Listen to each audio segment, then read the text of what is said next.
Industrial designer Qin Lishan's life ends in a hospital bed due to overwork. A young man is reborn in the body of the heir of a wealthy family, anticipating a carefree life. Suddenly, the hero finds himself drawn into a brutal struggle for power on the continent. A young man decides to apply the knowledge from his past life to develop his poor lands. The development of the industrial empire makes the guy more and more influential enemies. Qin Lishan is determined to save his loved ones using industrial knowledge from the past. The hero has talent and business acumen, making hearts flutter. The guy challenges the magicians, opposing magic with the invincible power of industry. A simple man begins his journey to becoming an emperor of magic and technology. Doctors are desperately fighting for the life of a patient in intensive care. Mechanical engineer Qin Lishan dies of a heart attack caused by overwork. As a child, the boy was left an orphan after his parents died in a car accident. The young man spent 20 years working in a low-paying job in a soulless company. The hero spent his entire life in complete solitude, never knowing love or warmth. A desperate cry is heard in the fading consciousness, someone calls Lishan. Doctors desperately fight for the patient's life, but the hero's heart stops. The young man comes to his senses in a luxurious bedroom, not understanding where he is. A system window appears before the guy's eyes, welcoming him to the magical continent of Eldria. In the reflection, the hero sees an unfamiliar face, realizing that he has been reborn in another body. A week later, the young man tries to comprehend his new, incredible reality. The charming maid Leia carefully serves Mr. Rain morning tea. Rain enjoys the moment, gradually realizing her new high position in society. The hero accepts his destiny, being reborn in the body of the aristocrat Rain Edgar. The young man learns that he is now the third son of the powerful Duke of Aldaria. As a child, little Rain was surrounded by the sincere love and laughter of his new family. The parents tenderly gave the boy expensive magic water to drink for its magical power. The mother warmly gives her son a new luxurious suit, showing boundless care. As the youngest child, Rain Edgar was bathed in universal adoration and attention. The young man wonders if this life is a reward for past suffering. The guy realizes that he has ended up in the magical world of Eldria, where a powerful empire rules. This world is inhabited not only by people, but also by proud elves and skilled dwarves. The Edgar family owns vast lands and is one of the most noble families. Rain's new life includes a luxurious castle and a personal, charming maid. The guy enjoys his tea, realizing what a wonderful fate he has been given. The sweet maid informs that the head of the family wishes to see the young man immediately. The young man approaches his father's office with excitement, anticipating an important conversation. Rain enters the office, where the atmosphere is strict and tense, with power. Duke Aldarian Edgar, ruler of the lands, begins a serious conversation with his son. Confusion appears on the guy's face. He doesn't understand the reason for the call. Father stuns Rain with an offer to take control of his own territory. Father points out to Rain on the map the future possessions in the northwest, placing a huge responsibility on him. The Duke explains that due to the lack of magicians, there is a famine in those lands. Aldarian speaks with concern about the Empire's uncertain future, despite its apparent control. The young man, with a serious expression, realizes the truth of his father's words. The royal family is mired in decline, and political corruption is rampant, threatening everything. Countless secret conflicts and betrayals are tearing the Empire apart from within. After rebirth, the hero feels an unprecedented attachment to people and responsibility. The young man's gaze fills with determination as he vows to protect his new family. The father, seeing his son's determination, softens and promises him all-round support. A brilliant idea is born in the guy's head. He sees a way to solve the food problem. The father looks at Rain with doubt, considering the young man naive and incapable of serious matters. The hero's gaze is full of confidence because he relies not on passion, but on age-old wisdom. The young man, with unshakable confidence, asks his father to trust him with the solution to the problem. Essling, the Western Territory, borders hostile lands, foreshadowing the dangers to come. Due to its location, Essling has become the scene of constant bloody magical wars. Once fertile lands have turned into ashes, and the population is rapidly dying out.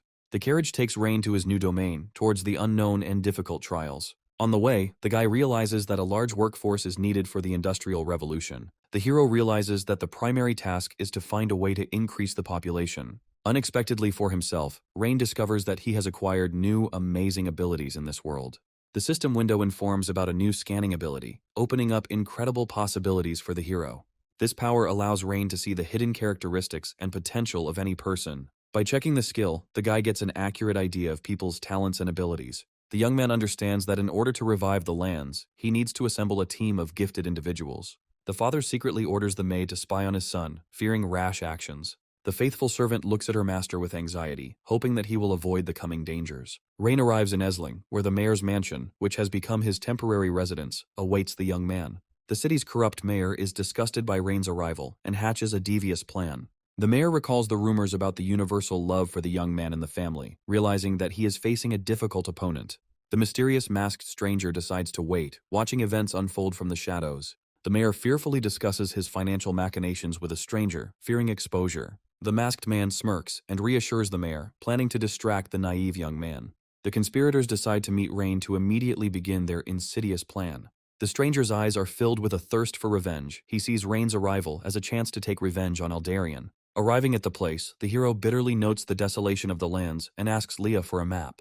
While studying the map, the boy develops an ambitious plan, but a sudden scream distracts his attention. Rain witnesses a family drama where a man takes the last money from his daughter. The girl screams in despair that this money is intended for the treatment of her sick mother. Blinded by excitement, the father furiously demands the money back, hoping to win it back. The daughter desperately clings to her wallet because the life of her closest person depends on this money.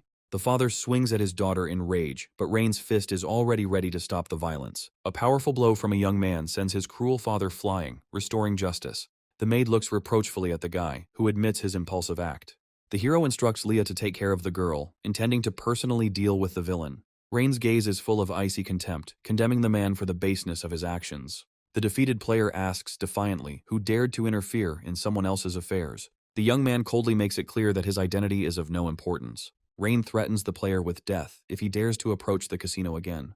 The frightened man runs away in tears, swearing never to play again. The guy approaches the girl with concern, deciding to check the stranger's status. The rescued girl thanks Rain in tears, realizing that he prevented a real disaster. The guy scans the stranger, and despite her modest characteristics, discovers in her a unique and useful skill. The young man offers to help Eileen, but she, embarrassed by her situation, is afraid of dirtying his carriage. The hero easily dispels the girl's doubts, discouraging her with his simplicity and kindness.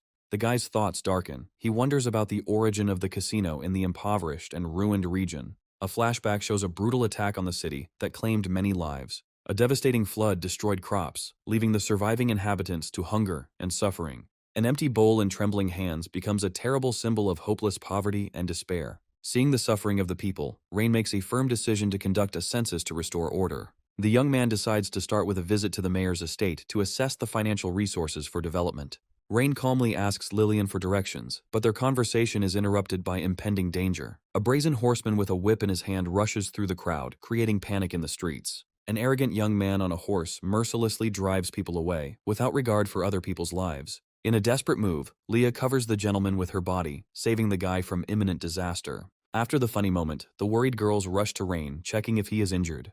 The hero calms his companions with a cold smile, but rage is already frozen in the young man's eyes. The young man asks Lillian who this impudent fellow is, and his look does not bode well. The girl tremblingly reports that the rider is the young master of the influential Edwin family. Lillian adds bitterly that it is this family that owns all the casinos in the city. A predatory grin appears on Rain's face, as he has just found a source of funds for his plans. Rain, with icy determination, orders Lillian to take them to the casino, ignoring her fear. The girl, in despair, begs the gentleman to come to his senses, predicting an inevitable loss in the den of gambling. The hero reassures the girl with a confident smile, hinting at a hidden trump card up his sleeve.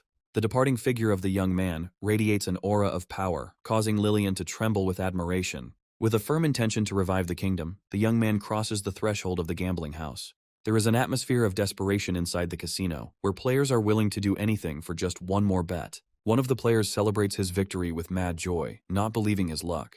Watching the gambling fever, the guy understands that the casino is an ulcer on the body of his lands. Leah points anxiously at the numerous guards, doubting the success of the risky undertaking. The hero confidently leads his companions forward, intending to wait for the main target to appear.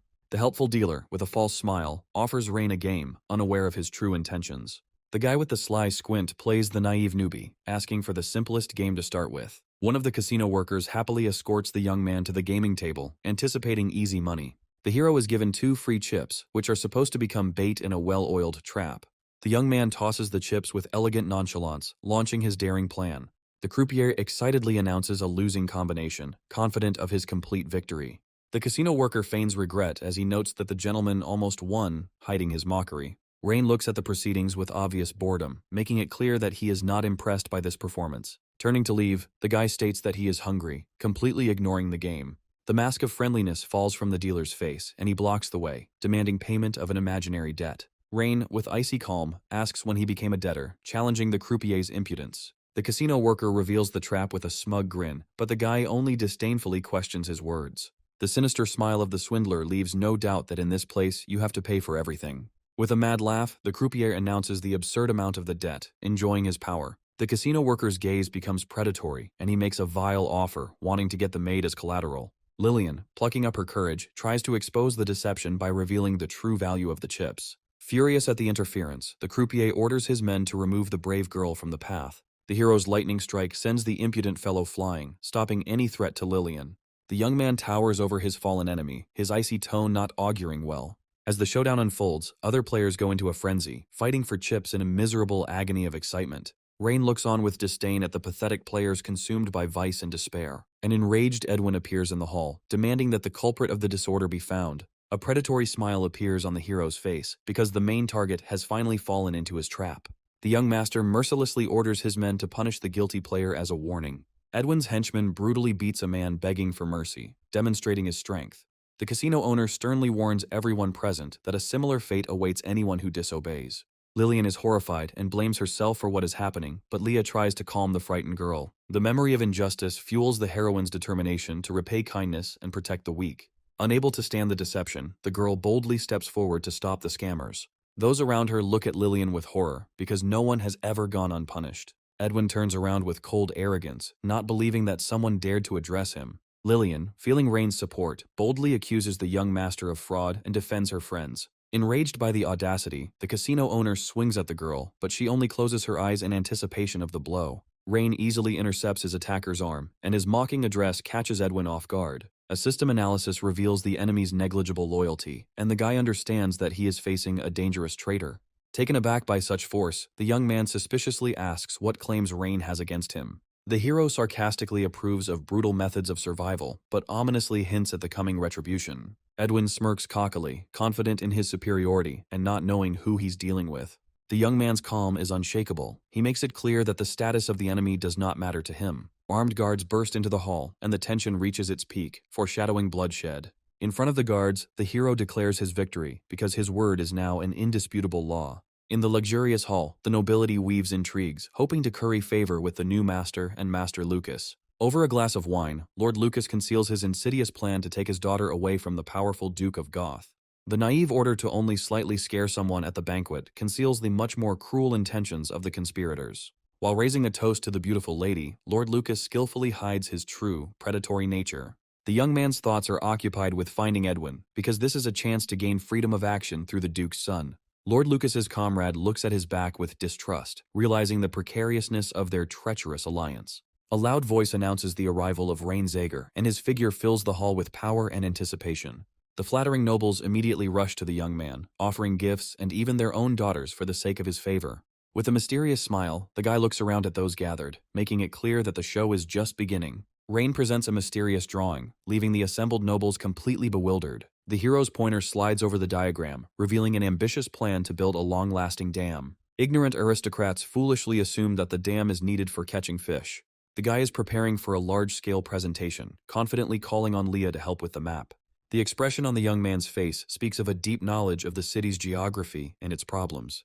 The young man convincingly proves that his project will solve the age-old problems of floods and droughts. Lord Lucas is surprised to discover that the Duke's son is far more perceptive than he thought. One of the greedy nobles brazenly asks what their wallets have to do with this grandiose plan. With a sly smile, the hero directly states that he only needs money to implement the project. The hypocritical nobles immediately begin to play the poor, unanimously declaring their poverty. Lord Lucas thinks with disdain about the young man's naivety because these vampires only know how to pump out money. Rain triumphantly announces his catch and offers a new way to make money, shocking everyone. Panic grips the nobility as the casino raid threatens their secret income and investments. Realizing that all the casinos belong to Mr. Adrian, the nobles gloat, anticipating trouble for the hero. Lord Lucas coldly concludes that the boy brought trouble upon himself by starting this war. The young man tries to reason with Rain, hypocritically appealing to the laws of the nation, which he himself violates. Inspired by the support, the cowardly nobles begin to shout in unison about the hero's wrongness.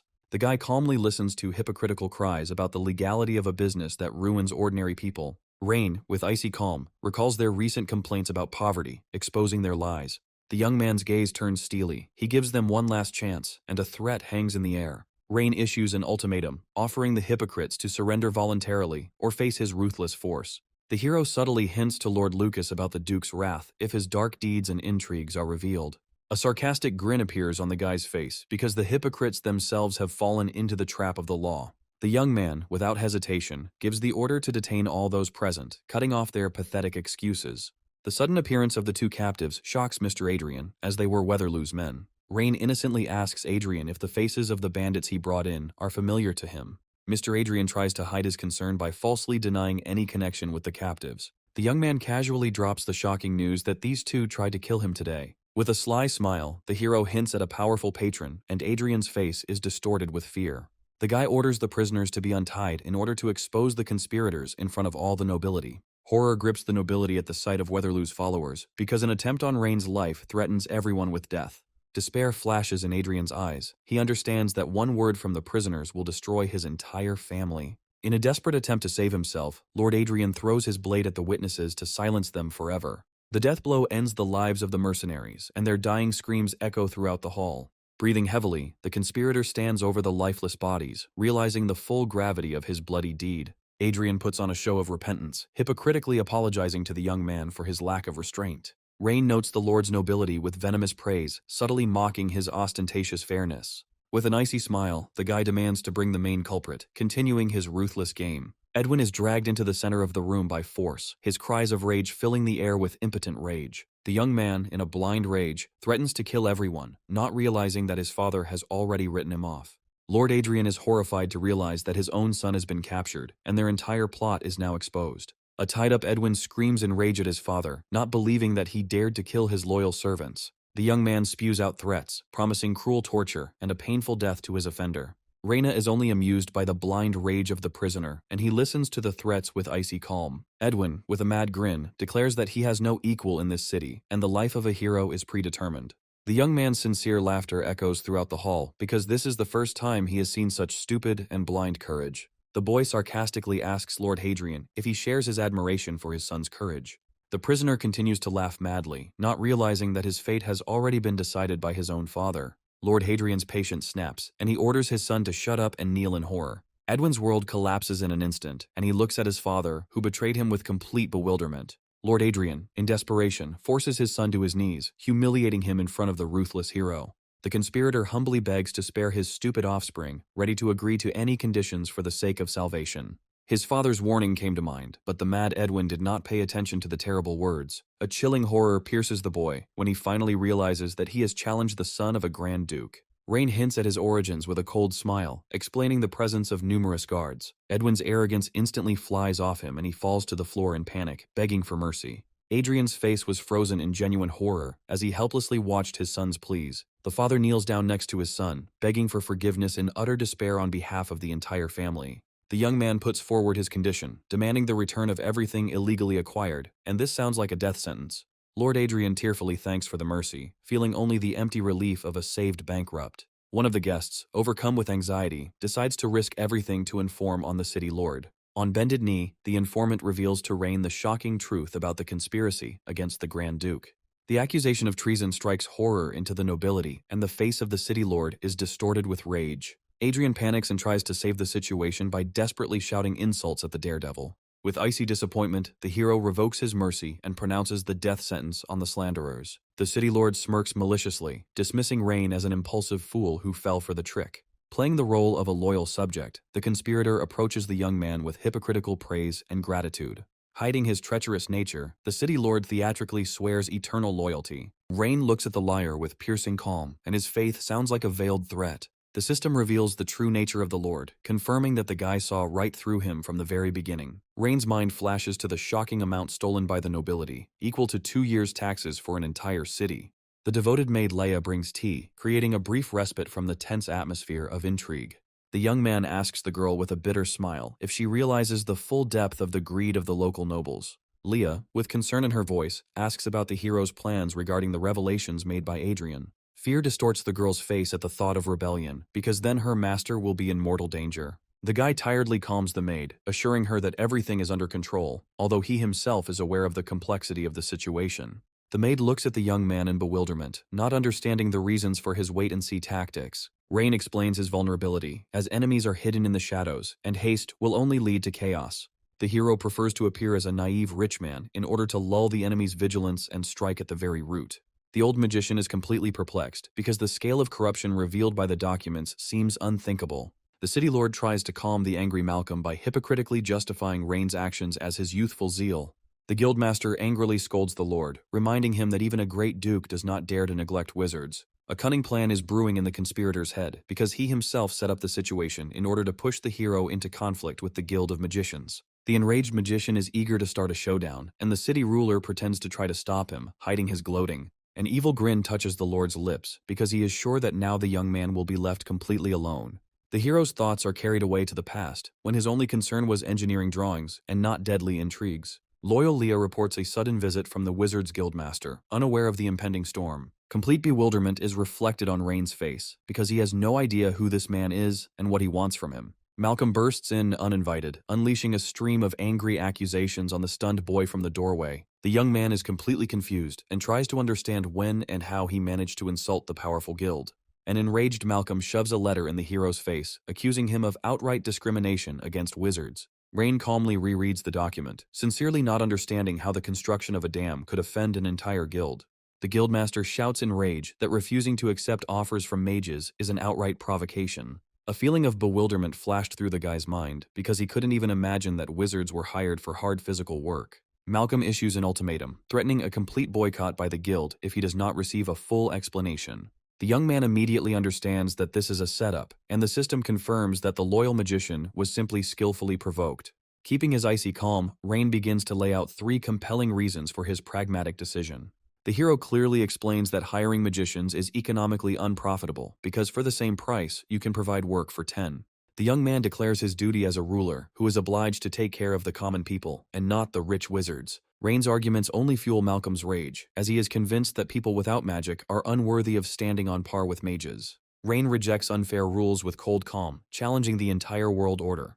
The hero's gaze burns with determination because he intends to prove that there is no difference between citizens and magicians. Malcolm, furious, demands that he take his words back, threatening to make the young man an enemy of the entire powerful guild. Rain's icy gaze pierces the mage, and the young man's voice is filled with an undisguised, steely threat. Leah suddenly appeared with a blade at the wizard's throat, proving that the master's words were not empty chatter. Mortal terror grips Malcolm as he realizes that his daring threat has turned into a real danger.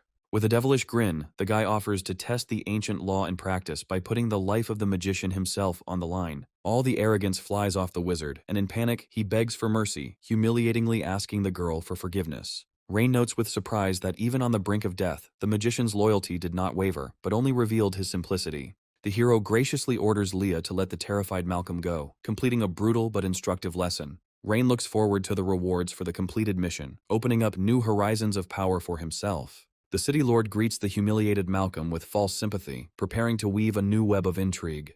Deeply offended, the guildmaster complains about the youth's insolence, not noticing the trap that had been set. A treacherous fire flares in the eyes of the city ruler, and he offers the magician a sophisticated plan for revenge. The conspirator convinces the wizard that if Rain is deprived of his working hands, he will crawl on his knees begging for help. Malcolm shows a moment of common sense, doubting that ordinary people would turn down a lucrative job. The lord dismisses the doubts with disdain, confidently declaring that commoners are too lazy and will surely disappoint the hero. However, the magician, having cooled down, refuses to sabotage, admitting that he was disappointed only by the very fact of being refused employment. Losing patience, the lord puts new pressure on Malcolm, calling the peasants helpless rabble. The city ruler, with a poisonous grin, tries to prove that helping these useless people is just a waste of time. A hurt Malcolm, with a heavy heart, agrees to the city lord's insidious plan. The news of the new ruler's generous offer spreads among the townspeople, arousing keen interest. Inveterate cynicism makes people see the proposal as another trap from the nobility. A young girl with shining eyes tries to convey to the crowd the sincere intentions of Rain. The bandits' rude taunts rain down on the girl, ridiculing her naive belief in goodness. Evil laughter accompanies the vulgar hints about the girl's romantic feelings for the young ruler. Ignoring the bullying, the heroine and her father resolutely approach the job application. The recruiter makes an unexpected verdict, accepting the father but rejecting the girl herself. The heroine's face is distorted with bewilderment and resentment because she considers herself strong enough. The assistant explains the Rhine's immutable order, established to protect the youth from hard labor. The recruiter explains in detail to the man the incredibly generous and fair conditions of work and construction. Lillian admonishes her father with touching seriousness, and he tenderly promises to give his all. A flame of hope ignites in the heart of the simple worker, and he mentally vows to justify the trust of the young master. A father entrusts his daughter with the care of her sick mother, accidentally revealing the difficult family situation to Rain's assistant. A sudden call from a soldier makes the father and daughter freeze in anxious bewilderment as they were about to leave. The assistant asks sympathetically about his sick wife, and a desperate plea breaks into the man's voice. The soldier smiles and reports on Rein's unheard-of decree allowing workers to house sick relatives nearby. He clarifies that this is temporary housing, but even such care seems like a real miracle to the family. Shocked to the depths of his soul, the man falls to his knees, unable to hold back tears of gratitude for the mercy shown. The assistant kindly helps the father get up, promising to immediately provide his family with housing of their choice. The crowd's distrust turns to jubilation, and people rush to sign up, afraid of missing their only chance. The hope for a better life turns the queue into a chaotic crush, where everyone fights for their place in the sun. The system rewards Rain with a blueprint from the future that looks like a mockery in this backward world. The guy is comically desperate and doesn't understand what to do with useless technology without a power source. A new system quest challenges the young man to search for 5 legendary heroes in a vast world. Rain is disappointed to realize that his faithful servant Leah has already reached her limit and will not help in the new quest. The heavy burden of the mission forces the young man to once again set out in search of hidden talents among the townspeople. The hero's calm is interrupted by an unexpected visit, and he allows the agitated Lillian to enter. A girl bursts into the office in a panic, reporting sabotage at a construction site where workers have suddenly stopped working. Rain's face freezes in surprise and alarm because he cannot believe the betrayal of the people he gave hope to. Lillian finds her father completely exhausted, and he, like everyone else, complains of mysterious morning weakness. The angry girl reproaches the exhausted workers for laziness, not believing their excuses after such a generous offer. The workers try their best to justify themselves, but they are overcome by an irresistible, almost magical yawn. People try to justify their weakness in a fictitious illness, suggesting that they simply put off work until tomorrow. Lillian's patience snaps, and she furiously accuses the workers of outright laziness and unwillingness to admit the truth. Rain's appearance causes the heroine to ask him to intervene, but he only coldly states that such a disease does not exist. The young man bends silently over one of the exhausted workers, and his gaze reveals not anger, but cold analysis. A system scan reveals a shocking truth. The cause is not laziness, but a sinister anomaly, a curse. The realization of a terrible truth falls upon Rain, because all the workers are under the influence of an ominous curse. Faced with sabotage, the hero decides to immediately use his secret trump card, which he saved for construction. The system reveals to Rain its incredible ability to see through the earth, analyzing every layer of rock. The young man fully trusts his power and launches a deep hydrological analysis of the area. In the midst of the disappointing emptiness of the depths, an anomalous signal suddenly flares up, capturing the hero's attention. Rain points to the source of the signal and asks the worker to dig, despite everyone's fatigue, and he meekly agrees. An ominous crystal emerges from the ground, and Leah is amazed that the young man was able to sense magic that even she could not. Surrounded by an aura of power, the boy gives the order to extract the cursed artifact without showing an ounce of doubt. Rain, with icy calm, turns to Leah to find out traditional ways to combat curses. The maid explains that in such cases, people seek salvation in the church or from powerful magicians from the guild.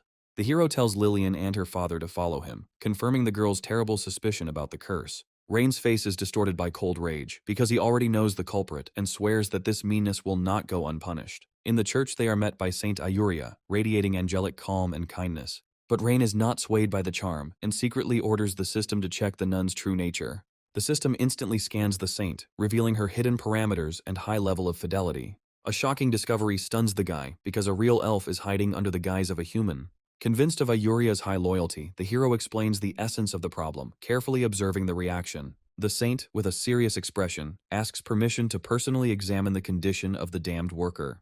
Lillian's eyes are filled with horror as a divine light envelops her father, causing him to go into a fit of pain. After studying, Ayuria confidently confirms the terrible diagnosis, leaving no doubt about the curse. Rain, without hesitation, asks the main question, on which the fate of all the injured workers depends. In response, the saint demonstrates her incredible divine power, preparing to perform a real miracle. Divine light pierces the worker's body, driving out the dark energy of the curse with excruciating pain. Full of strength and gratitude, the man feels reborn, ready to move mountains for Mr. Rain. The hero shows the saint the sinister discovery, and Ayuria and Rain decide to first sort everything out without haste. The nun confidently identifies the artifact as an ordinary dark crystal filled with magic to maintain the curse. The The saint, with a slight smile, calls this more of a joke, because the enemy had the power to kill, but only sent fatigue. Rain asks a key question about the ease of producing crystals, trying to assess the scale of the threat posed by the saboteur. Ayuria confirms that for an experienced wizard, creating and setting such traps on a daily basis will not be difficult at all. The saint admits her interest with a smile, because the project has already made life much easier for the city and the church. The young man's face hardens, and he finally decides to teach the insolent old man a harsh lesson. Going on the counteroffensive, Rain asks Ayuria for the unthinkable, to completely cleanse the entire huge construction site from the curse. Ayuria regretfully explains that the constant hunt for crystals will stop construction, and luck will not last forever. Rain realizes with annoyance that he will have to take a break from his work and personally deal with the little troublemaker. The saint intrigues the hero by offering help from a strange but powerful acquaintance, and he accepts this risky chance. Following the directions, the young man finds himself at the house of Lady Selena, the former president of the Wizards Guild. The guy is determined and ready to do anything to convince the powerful sorceress to help him in his case. Leah's sudden scream and desperate push saves Rain just before disaster as she lunges at him. A powerful explosion blows away the entrance to the mansion, confirming that it was a death trap and not an accident. The hero, covering the maid, looks at the destruction with cold anger, realizing that the enemy has crossed the line. An enraged Selena emerges from the smoke, swearing that she will not put up with this and will rather raze the city to the ground. The sorceress coldly refuses to help, stating that she has no time for other people's problems due to important research. Rain is ironically interested in Selena's magical device, unaware of its true purpose. Irritated by the lack of understanding, the sorceress proudly shows off her mysterious invention. Leah boldly stands up for her master, demanding that the powerful sorceress show respect for the young man. Selena is amazed to feel incredible magical power in the maid, changing her attitude. Surrounded by lightning, the sorceress makes a daring offer to Leah, trying to lure her to her side. The unwavering Leah unleashes her own aura, ready to teach the impudent sorceress a lesson in politeness. Rain stops the brewing battle by reminding Leah of the true purpose of their visit and redirecting her attention. Selena acknowledges her failures with a smile, but her gaze shows respect for the guy's insight. The sorceress reveals her ambitious plan to create a repository for electrical magic, stunning Rain. The idea of a device to store lightning magic strikes Rain, and a brilliant plan instantly appears in his head. Selena dismisses the problem with annoyance, complaining about the constant explosions and chasing away the uninvited guests. Rain makes a bold move, offering a solution to her main problem in exchange for a favor against the Wizards Guild.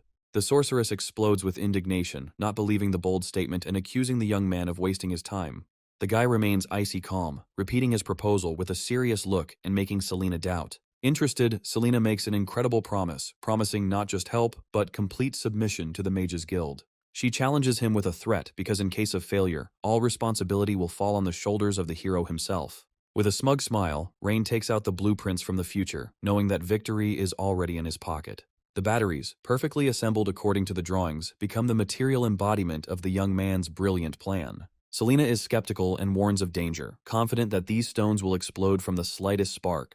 The young man confidently hands her the cable, offering to test his words and show her power. Selena releases streams of pure lightning, channeling all her power into the proposed device. Shock and disbelief are reflected on the sorceress's face as the battery easily absorbs the energy without even flinching. Rain, with a satisfied grin, adds fuel to the fire, saying that this is far from the limit for his invention. Enraged by his self-confidence, the girl decides to go all the way to wipe that impudent smile off the guy's face. Completely exhausted, Selena collapses, having given every last drop of her magic to the insatiable battery. The sorceress's gaze is full of amazement because this incredible thing was actually able to contain all of her power.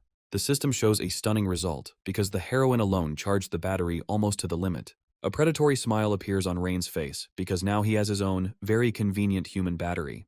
The hero picks up the cables, intending to demonstrate his hidden talents and the power of accumulated energy. A shocked Selena wonders how a mere human with no magic could harness such incredible power. Rain challenges the status quo by promising to make electrical magic available to every Elling resident. The sorceress's worldview is cracking at the seams because she cannot believe that magic can be so easily comprehended. The hero tempts Selena with an incredible prospect, offering her to see the world of universal magic in exchange for help. The idea of a world where everyone has magic completely takes hold of the girl, igniting a fire of curiosity in her eyes. The old wizard smugly awaits the capitulation, confident that Mr. Rain will come begging for mercy any minute. The old man's wait is interrupted by the sudden appearance of Selena, who demonstrates her complete superiority from the very beginning. The old mage's face is distorted with horror because he never expected to see the former president of the guild here. The sorceress mockingly accuses the old man of rebellion because he dared to stand in the way of the duke's offspring. Panicked, the old man babbles excuses, swearing that he would never have taken such a risk. Selena's patience snaps and she grabs the old man by the beard, furiously demanding that he tell her all his dirty secrets. Flashes of red magic surround Selena as she icily calmly reminds the old man of her fiery nature. Frightened to tears, the old magician in a panic agrees to tell everything, begging the enraged sorceress for mercy. The old man admits that he deliberately set the mages against the young lord by lying to them about Rain's contempt. The evil plan was to create cursed crystals to wear out the workers and make them appear lazy in the eyes of the hero. In his dreams, the old wizard had already seen how the humiliated Rain came with apologies and agreed to cooperate. Selena contemptuously calls the old man an idiot because he didn't even realize that he had become a pawn in someone else's game. Realization dawns on the old magician, and he asks in horror who could have used him so insidiously. The sorceress kicks out the pathetic schemer, ordering the immediate recall of all rebellious magicians. With the help of a magical device, the girl reports to Rain that the problem with the Wizards Guild has been completely resolved. The young man thanks Selena with a satisfied smile, realizing that he has acquired a powerful and effective ally. Selena, with cold determination, offers to eliminate the old man, ready to make him disappear without a trace. Rain calmly stops her, explaining that this fool is just bait for a bigger catch. Satisfied with the solution to the problem, the sorceress is about to leave, but she is stopped by a sudden interest. The girl's eyes light up with anticipation, and she eagerly asks about starting a new joint project. The hero gives her the first task, instructing her to force the guild's mages to fill the batteries he created with energy. In a dark room, a subordinate anxiously reports to a mysterious stranger about Rain's unexpected success. The masked man dismisses the news, turning his attention to a more important goal, the mysterious dam project. The assistant warns that the young lord's success could ruin their plans, but assures him that he has already set a trap. The cunning schemer reveals his plan with a grin, telling about the secret pressure on the nobility to increase the price of grain. His mysterious master expresses doubt, asking a reasonable question about the reliability of the purchased aristocrats. The assistant confidently states that the greed of the aristocrats will become a reliable lever of pressure on the young lord. He flips a coin, convinced that the dam project will fail financially due to the hero's lack of funds. At the market, an impudent merchant forcefully pushes a girl away, driving her out due to a lack of money for the purchase. The maid, who has fallen to the ground, cries out in despair about the injustice, because prices have doubled overnight. The merchant shouts back with contempt, declaring his right to set any price for his own goods. The faithful maid asks Rain to trust her with the purchase, promising to save money and get the grain at the lowest price. The girl boldly challenges the scammers, threatening them with the wrath of her brother Rain, but her words only cause laughter. The greedy seller only mocks the threat, hiding behind the mask of an honest merchant and not seeing any danger for himself. Blinded by the thirst for profit, the merchant raises his leg over the defenseless girl, seeing in this only a golden opportunity. The nun looks at what is happening with anger, realizing that these people have crossed all the boundaries of what is permissible. The girls anxiously discuss the skyrocketing prices of grain, realizing that this is a real catastrophe. The saint tells Ilaria in despair that there won't be enough supplies, but the warrior resolutely promises to sort everything out. The nun hands Ilaria a bag of money, trusting the girl to deal with the greedy merchants fairly. Ilaria is surprised by the saint's generosity, because the bag contains much more money than is required for a fair deal. Tired of the problems, the nun abruptly cuts off the questions, ordering Ilaria to simply carry out the given assignment. Rain suddenly appears and hands the holy a bag of money, catching the nun off guard with his offer. With a mysterious smile, the young man offers a deal, holding in his hands a weighty argument in the form of a bag of gold.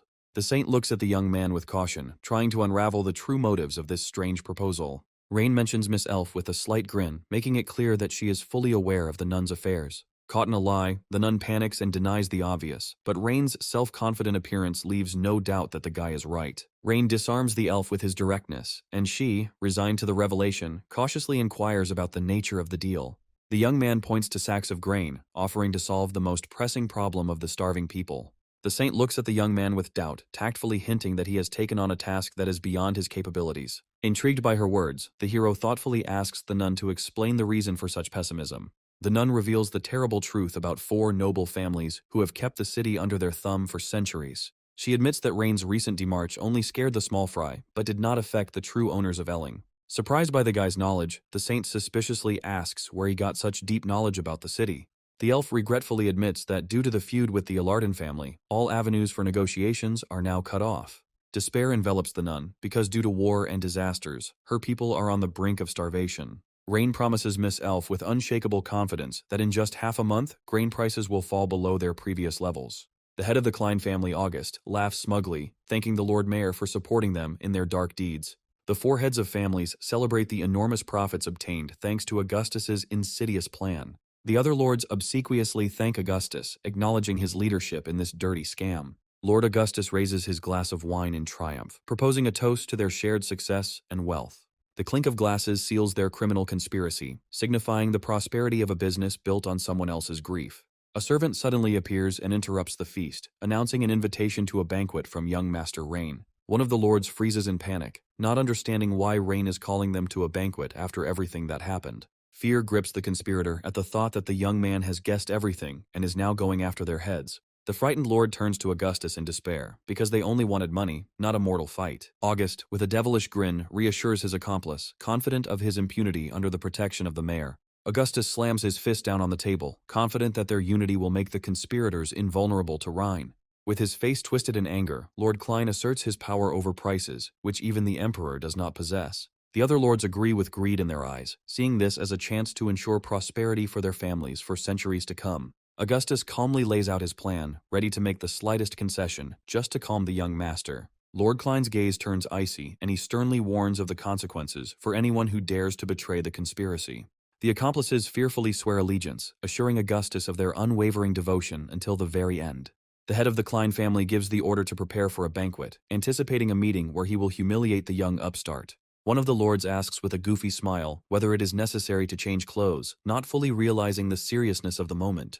Rain sits calmly in a chair, and Selena stands behind him, creating an atmosphere of tense anticipation. The servant reports the arrival of the guests, and now everything is ready for the decisive battle for power and influence in the city. Rain gives the servant an order with a smile, while Selena gently presses herself against the guy, creating a deceptive impression of an idol. Augustus and his accomplices greet the young master with feigned respect, hiding their greed behind a mask of humility. With icy calm, the hero exposes their masquerade, sarcastically reproaching the most influential nobles for their unkempt appearance. Lord Klein begins his hypocritical performance, brazenly declaring his generous support for the project and his assistance to the townspeople. Selena can hardly contain her rage as she watches these shameless scoundrels openly try to deceive Rain. The young man plays along with them, feigning sincerity and thanking them for their understanding and supposed support of his efforts. Hiding his face in his palm, the young man feigns deep gratitude, making the conspirators believe in their success. Getting to the point, Rain starts talking about grain, and the lords, feeling superior, hint at his money problems. The conspirators are shedding crocodile tears, complaining that even the current inflated price is a huge loss for them. Dropping his mask of naivety, Rain, with a predatory smile, offers to double the price, leaving the scammers completely stupefied. Lord Augustus is stunned by Rain's audacity, unable to believe his ears at the proposal to raise the price to 4 gold pieces. With cold determination, the young man confirms the price and adds the deadly condition of his 30% share. The head of the Klein family tries to dodge, pretending to be old and deaf, in order to make the guy doubt his words. Rain adamantly reminds Mr. August of his share, making it clear that the negotiations are over. August, with a wry smile, realizes his fatal mistake because he mistook the ruthless predator for an inexperienced youth. The other lords are delighted to realize that the same greedy blood flows in the Rhine, and they anticipate easy profit. Pleased with the effect produced, the hero leans back in his chair, enjoying the change in the mood of the conspirators. One of the lords voices the main problem, because without an official decree, raising prices will cause a popular uprising. Augustus slavishly thanks Rain for his understanding, eagerly awaiting the decree that will free their hands. The young man announces that the document is already ready and sealed. All that remains is to wait until the end of lunch. Rain issues a chilling warning, reminding that the fate of the Illyri family will be a lesson to any disobedient ones. The conspirators, with obsequious smiles, shower him with gratitude, hypocritically promising to repay the young man's kindness. One of the lords asks Augustus in confusion whether he should inform the mayor about such a strange plan to raise prices. Augustus cuts him off angrily, convinced that the young man is simply using them and has no real power. The head of the Klein family proclaims that luck is on their side, and only a complete fool would pass up such a chance to make money. Overcome with excitement, one of the accomplices admits that he has never seen such a wonderful opportunity in his entire life. The same lord fervently swears eternal loyalty to Augustus, ready to follow him through fire and water. August laughs triumphantly, celebrating their unity and anticipating an easy victory over the naive youth. Blinded by greed, Lord Klein urges his accomplices to buy up grain before the decree is issued, dreaming of untold riches.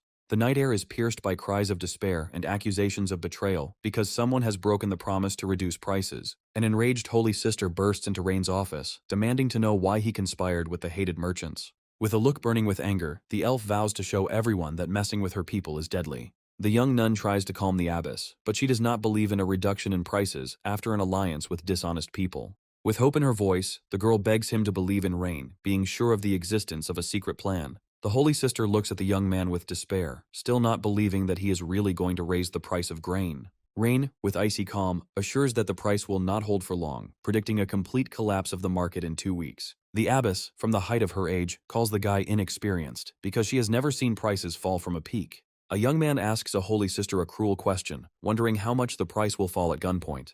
The priestess cries out in despair that raising the price to 4 gold will condemn her people to certain death by starvation. Rain says the terrible truth with a heavy heart, because even at a price of 2 gold coins, people still die of hunger. With cold cruelty, Rain explains that for the poor, the difference in price does not matter, because they will still die of starvation. The Holy Sister is speechless as the hero reveals his true, much larger, and more merciless plan.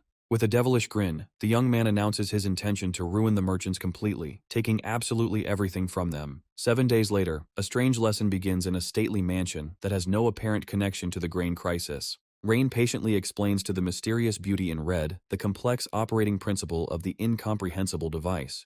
The diagram clearly demonstrates the movement of electrons that maintain chemical balance in the mysterious mechanism. Understanding dawns on the girl, and she delightedly realizes the genius of this intricate magical system. The lesson is over, but the peace is disturbed by a sudden visit from the Holy Sister Ayuria, who has come again with angry demands. Irritated by the visit, Rain learns from his companion that, due to his actions, the price of grain has skyrocketed to 7 gold pieces. Ayuria shouts in rage that now even the lesser nobility cannot afford grain, let alone the common people. Rain calmly drinks tea, clarifying with Selena that exactly 7 painful days have passed since the beginning of their game. With a predatory smile, the young man announces that the time has come to send the lying merchants on their final journey. Ayuria, in desperation, demands an end to the riddles and threatens a complete severance of relations on behalf of her clan. The hero calmly explains that he was silent only to check, and now he is finally ready to tell her the whole truth. Rain begins her story with the news of the price increase, asking the Holy Sister a tricky question about the main shortage in the city. The abbess answers in confusion that they have no shortages, completely not understanding what the young man is getting at. With grim satisfaction, the boy lays his cards on the table, declaring that the only thing missing in Esling is grain merchants. The Holy Sister finally begins to see the light when Rain confirms that the city is full of food, sold by the merchants themselves. The young man, with a cynical grin, talks about human greed, which cannot be satisfied. The sign with the new price of 4 gold per sack becomes a symbol of triumph because the trap has slammed shut. Word of the fabulous profits spreads throughout the area, and greedy merchants from all sides flock to Esling. The conspirators are looking forward to 4 noble fools buying up all the grain that was brought in, whetting their appetites even more. The city is drowning in grain, and the merchants are losing their minds from the anticipation of 10,000% profit, dreaming only of wealth. Rain triumphantly announces the imminent fall of 4 noble families, completing his multi-move intrigue. The young man gives Selena an order that will be the final nail in the coffin of the presumptuous lords. The hero orders to announce that the Holy Virgin Ayuria, dissatisfied with the ruler's methods, is selling off the church's grain reserves. With an icy smile, the guy announces a crushing price of 1 gold coin per bag, crashing the market. A stunned Ayuria doesn't understand why Rain is creating such a flawless reputation for the girl at his own expense. The young man, with sly simplicity, replies that he cannot sell grain that he simply does not have. The Holy Sister panics when she realizes that she, too, cannot sell the meager supplies intended to save her people during the winter. Ayuria, in desperation, refuses to carry out the order, as this grain is the last hope of her elven tribe to survive the winter. The red-haired lady mockingly calls the Holy Sister naive, convincing her to sell the grain for a huge profit. The abbess proudly declares that the elves do not need money, they only need grain to save their people. Rain, with unwavering confidence, asks the girl to trust, promising that the grain will only grow more. The hero turns to Lady Selene and the Mages Guild, counting on their power to completely seal the city. A powerful sorceress with a predatory smile promises that not a single rat will be able to escape from the trap she has set. The young man raises his hand in triumph, proclaiming that the time has come to make the greedy merchants pay for everything. Noticing the alarm on the maid's face, the young man asks with concern what has Selena so worried. The girl shares her fears, fearing that the whole plan will collapse if the traitors find a loophole. Rain calmly explains the nature of her double trap, which is impossible to escape from because it plays on greed itself. Blinded by greed, traders rush to sell grain in panic as soon as they learn of a crushing fall in price. Rain explains with icy calm that in this game, delay is tantamount to a death sentence for their wallets. A panicked messenger bursts into Lord Augustus's presence with terrible news that threatens to ruin their wicked plan. The herald reports that the church has begun selling its grain reserves at the unimaginably low price of 1 gold coin. The conspirators look at their leader in horror, desperately asking what they should do now in this catastrophic situation. One of the advisors realizes with horror their fatal mistake because they completely forgot to take into account the power of the church. The merchant is panicking and shouting about losses, but Lord Augustus calls for calm, not believing in the large reserves of the priests. With determination in his eyes, Lord Augustus orders that men be sent immediately, and every last grain from the church be bought up. The accomplices nod in agreement, still hoping to seize the initiative and save their position from complete collapse. A huge crowd had already gathered at the church gates, ahead of the conspirators, and desperately demanding cheap grain. Aurea struggles to contain the crowd as she announces 10,000 sacks of grain from the Pope. The visiting traders panic, not believing their eyes and urging each other on until the saving grain runs out. The desperate crowd loses control, sweeping away everything in its path in an attempt to reach the carts with cheap food. The assistant informs the stunned abbess that this is only the first batch and more grain will arrive tomorrow. The Holy Sister cannot hold back her tears of relief, mentally begging Lord Rain to stop because her cup of emotions is overflowing. The townspeople rejoice with happiness because now they have food, and the rescue that has come seems like a real miracle. Out-of-town merchants stand in the crowd with dead faces, realizing that their business has collapsed in an instant due to the church's fault. The young merchant counts his losses in horror, realizing that delay will lead to complete ruin. In desperation, the merchant begins to shout, offering fresh grain for only 95 silver coins per sack. The crowd immediately reacts to his offer, and a mad race begins, with everyone trying to save their money. The old conspirator looks at his accomplice in rage because delay threatens them all with complete ruin. Panic mounts, and grain prices crash in a mad race as everyone tries to save whatever they can. Selena watches the events from the balcony with delight as Rain's brilliant plan comes true exactly. The hero explains to the girl with a grin the cruel nature of human panic, which was the key to success. Rain condescendingly corrects the maid, claiming that she greatly underestimates the depth of the merchant's desperation. The young man kindly explains that the real chain reaction will begin when Augustus's own people start selling. Grain becomes the cheapest thing in town, and happy citizens carry away sacks under the watchful eyes of the victors. The girl doubts that Lord Augustus and his accomplices will sell at a loss, because they paid a huge amount of money. Selena naively believes that friendship and shared feasts will keep the conspirators from betraying each other. Rain notes with a sad smile that his assistant places too much trust in an alliance that is only held together by greed. Rain cynically states that in the pursuit of profit, no one will give in, anticipating the coming betrayal. The hero announces the completion of the first stage, preparing to move on to the second part of the deal with the Holy Virgin. The messenger, in a panic, reports to Lord Augustus that out-of-town merchants, as if mad, are slashing prices. With horror in his voice, the messenger reports that the price of grain has already fallen to 75 silver coins per sack. One of the lords refuses to believe because they were confident in their monopoly and do not understand where someone else's grain came from. The messenger falls to his knees in despair, swearing that he is telling the absolute truth, no matter how monstrous it may be. Lord Augustus slowly puts all the facts together in his mind, and a cold understanding of the catastrophe that is unfolding appears on his face. The realization of Rain's entire plan hits the conspirator, and he cries out in rage about the young master's ruthlessness. The accomplices look at their leader in complete bewilderment, not understanding the reason for his sudden and furious insight. Gritting his teeth, Lord Augustus begins to explain how Rain had lured them into a trap, first by spreading rumors of gigantic prices. Augustus bitterly explains how rumors of high prices became the bait that attracted grain caravans to the city. Then the Rhine struck through the church, crashing prices and causing a panic that forced merchants to sell at a loss. Lord Roland, in impotent rage, curses the young master, realizing the meanness and genius of his multi-step plan. Unwilling to admit defeat, Lord Augustus, with cold determination, announces a new plan to regain control. The accomplices desperately beg their leader to share a saving strategy to avoid total ruin. Augustus suggests keeping a low profile and holding back grain in order to wait for the people to become desperate and then drive prices sky high again. He looks menacingly at his accomplices, warning that the betrayal of even one of them will lead to the general collapse. Roland, with false loyalty, agrees to the plan, promising to immediately lock up his supplies until better times. Having barely left the hall, the Lord throws away his vows in panic, realizing that he needs to sell everything immediately before it's too late. The other conspirators are suspicious of his haste, and their fragile alliance begins to crack at the seams from distrust. The faithful assistant swears to Augustus not to sell the grain, not realizing that the rules of the game have changed. The Lord kicks his subordinate in rage, because while they hesitate, their former allies are already selling everything behind their backs. Augustus screams desperately, ordering that everything down to the last grain be sold immediately, so as not to be left with nothing. The Holy Virgin anxiously asks Rain if this adventure will be enough to save her people from the hungry winter. Iuria looks at the mountains of bags in bewilderment, not understanding why the more they sell, the richer they become. Rain reveals the secret with a satisfied smile, explaining how selling at the peak and buying at the bottom will make them a fortune. The messenger bursts in with news of a final collapse in prices, as now 1 gold coin can buy 3 sacks. The young man reminds the abbess of her doubts with a grin, because now he can offer her even more grain. With the enemies defeated, the hero finally turns to the Holy Maiden to move on to the main goal of their union. Iuria asks with apprehension and curiosity what kind of deal the young man wants to make with the elven tribe. The hero makes an incredibly bold offer, promising the elves any deal, and Iuria cannot believe her ears. The young man declares with absolute confidence his readiness to satisfy any need of the elven people. The Holy Virgin understands the seriousness of the proposal and insists on meeting with the queen, to which Rain eagerly agrees.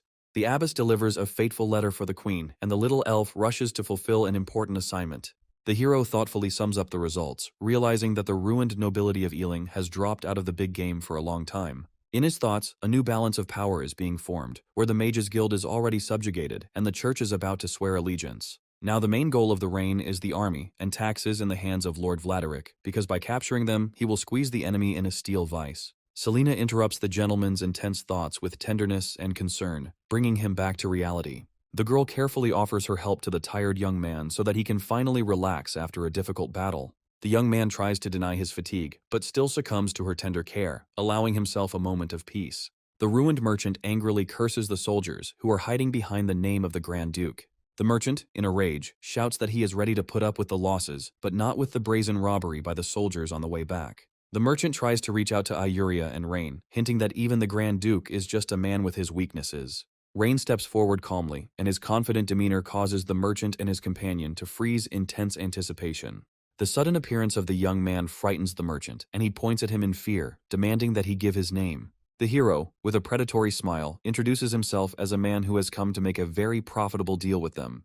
The merchant, with horror and disgust, reveals to Rain the terrible secret of the Eldrin family because their real business is human trafficking. Rain is irritated to realize that kidnapping people deprives him of needed labor, which directly ruins his own plans. The young man decides that the first priority is to take control of the border guards in order to stop chaos and foreign influence. The merchant indignantly complains to Rain about the newly raised duties, since people had already paid once when leaving the city. The border guard explains the difference between the duties with a cheeky grin, enjoying his power and impunity. Lillian is furious and accuses the guard of lying because the rules used to be completely different and fair. The soldier scornfully gives the girl an ultimatum, offering to either pay an exorbitant tribute or get out.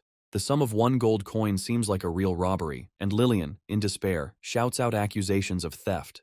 Hearing Rain's voice, the girl reluctantly agrees to pay, fully trusting her older brother's hidden plan. Feeling his power, the guard orders all passengers to immediately leave the carriage for a humiliating search. The post commander loudly announces the need for a search, covering up his arbitrariness with official instructions. The hero and Selina get out of the carriage, and the young man with icy calm allows them to begin the search. The guard's face distorts with horror when he finally recognizes the mysterious stranger as his new master. Rain looks with disgust at Trist, who is trembling behind him, surprised by the old slave trader's impudence. Trist is horrified to discover that these guards are former bandits, placed here by the Edoran family to control the supply of people. The chief of the guard angrily reminds Trist of an old debt for which he received a severe reprimand from his superiors. The guard angrily beats Trist, demanding that he return the money immediately and threatening not to let him leave the city. Trist clutches his head in despair, not believing what is happening and swearing that he has already paid the required amount. The guard scornfully declares that the old agreements mean nothing, and now no one will pass without 5 gold pieces.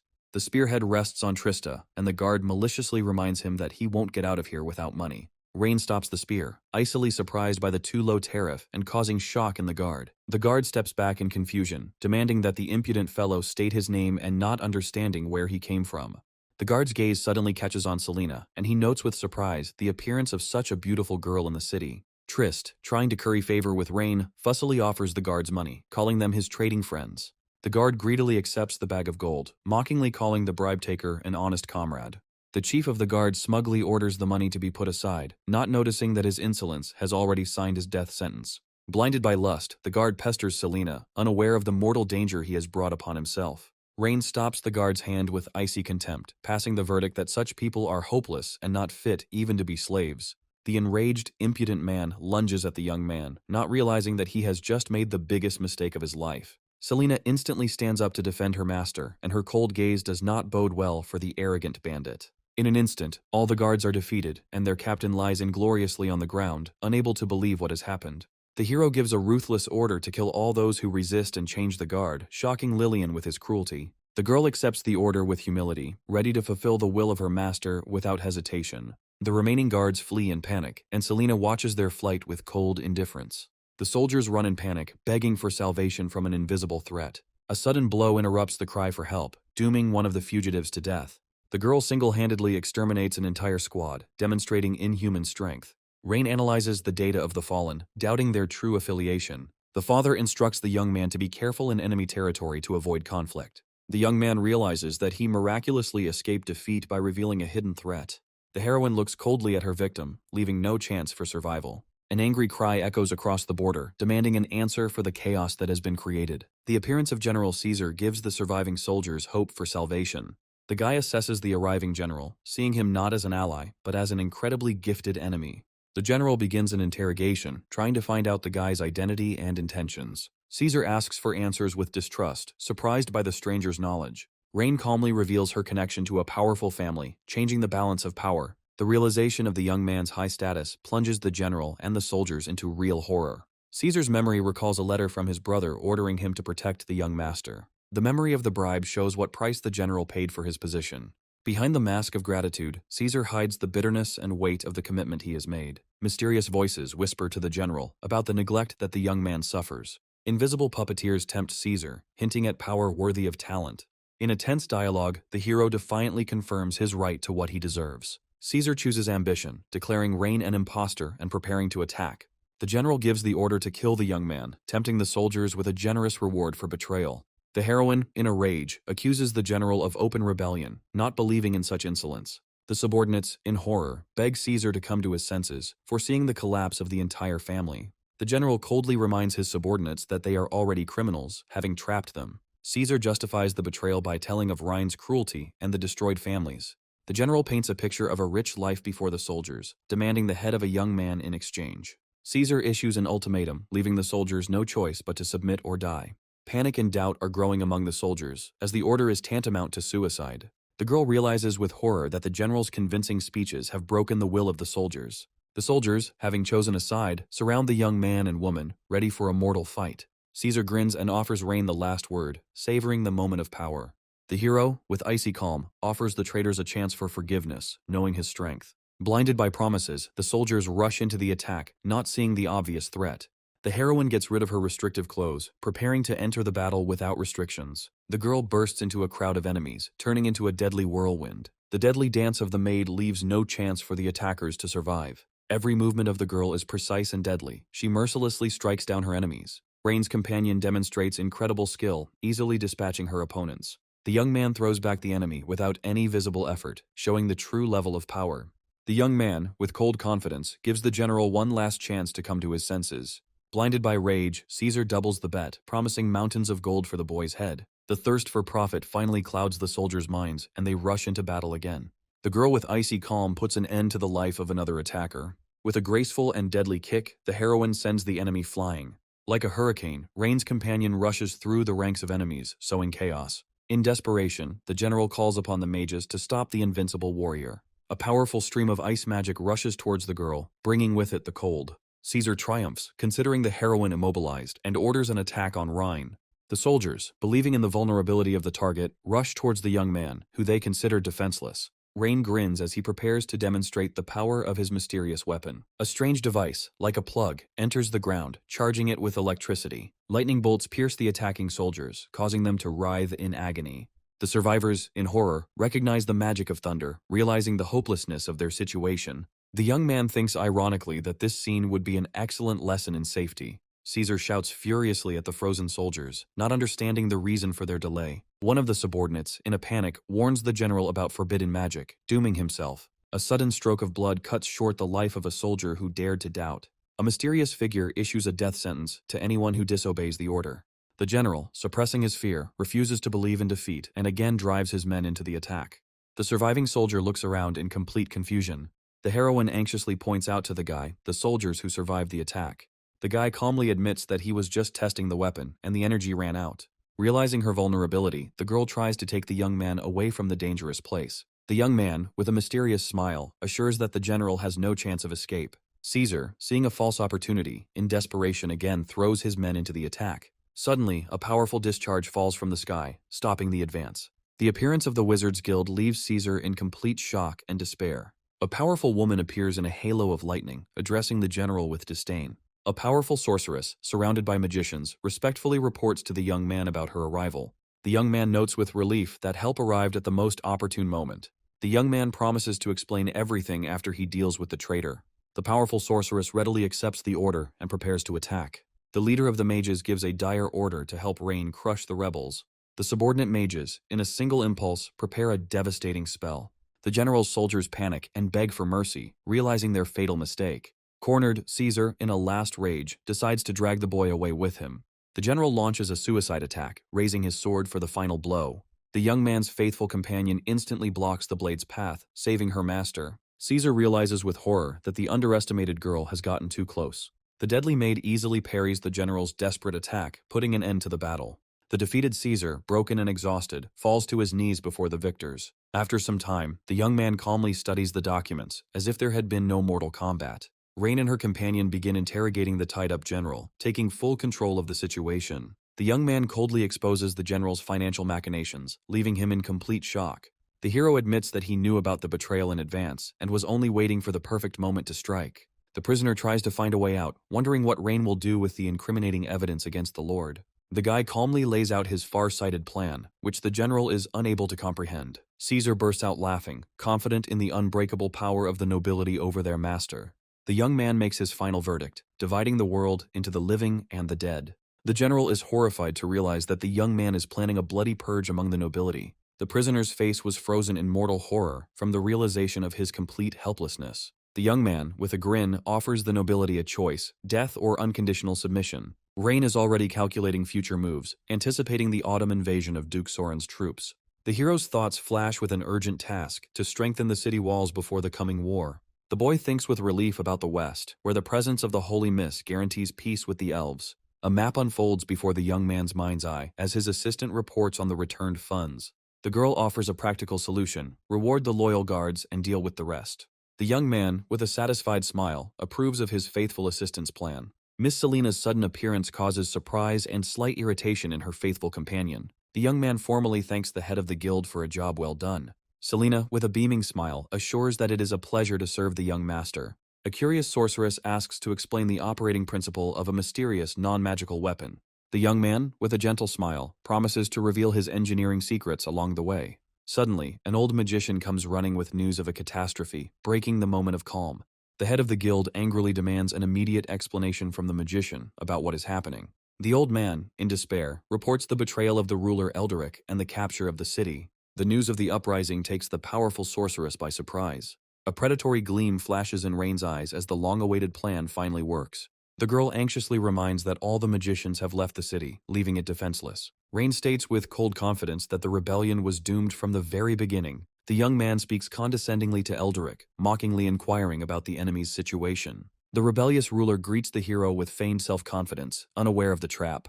The young man gets to the point, demanding that the traitor answer for his treachery against his father. Elderic explodes from accumulated resentment, shouting accusations of undeserved exile. A handshake comes to mind, a symbol of a past union and great hopes. A flashback shows how Rain's father neglected his comrade, leaving him in the shadows.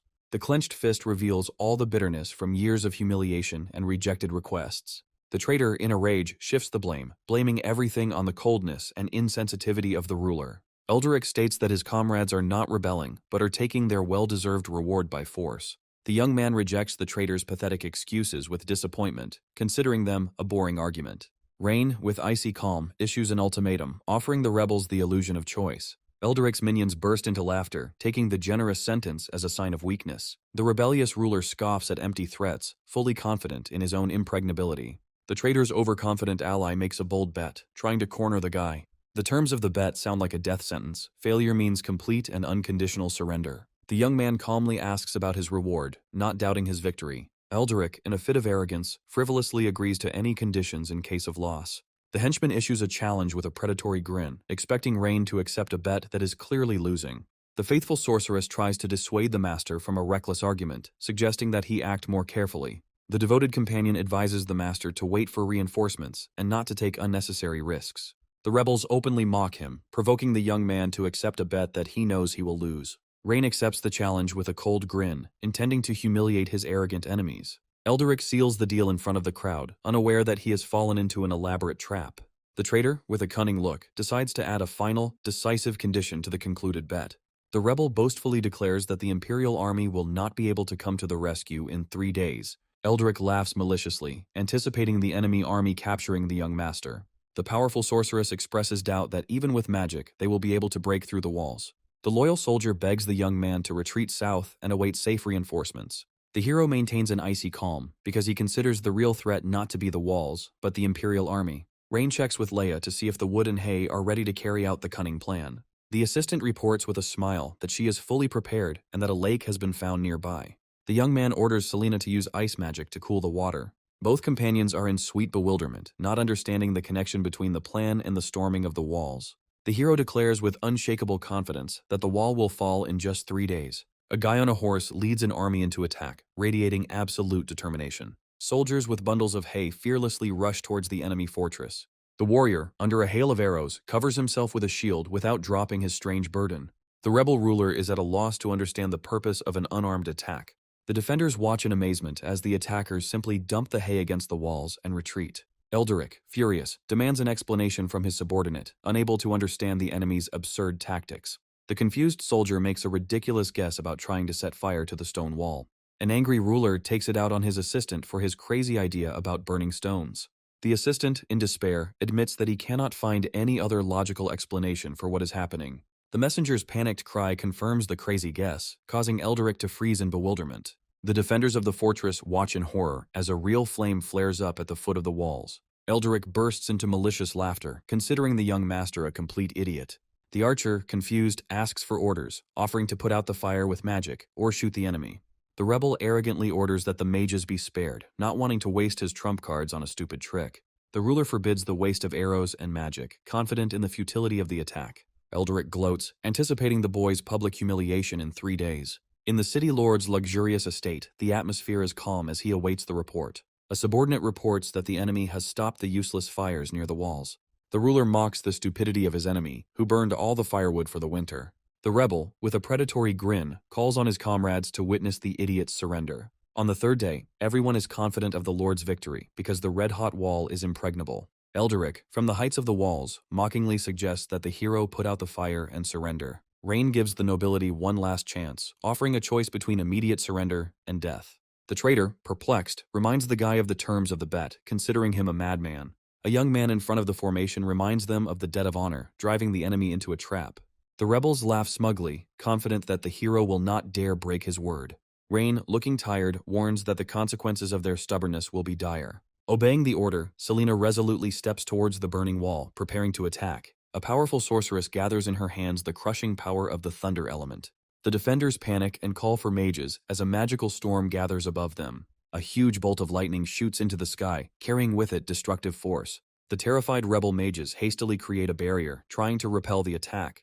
Elderic bursts into laughter, mocking the enemy guild sorceress's crooked shot. A sudden downpour catches the ruler off guard, cutting off his smug laughter mid-sentence. The young man gives the order for the final assault with fierce determination because everything is going according to plan. Warriors with buckets of ice water fearlessly rush into a decisive attack on the fortress.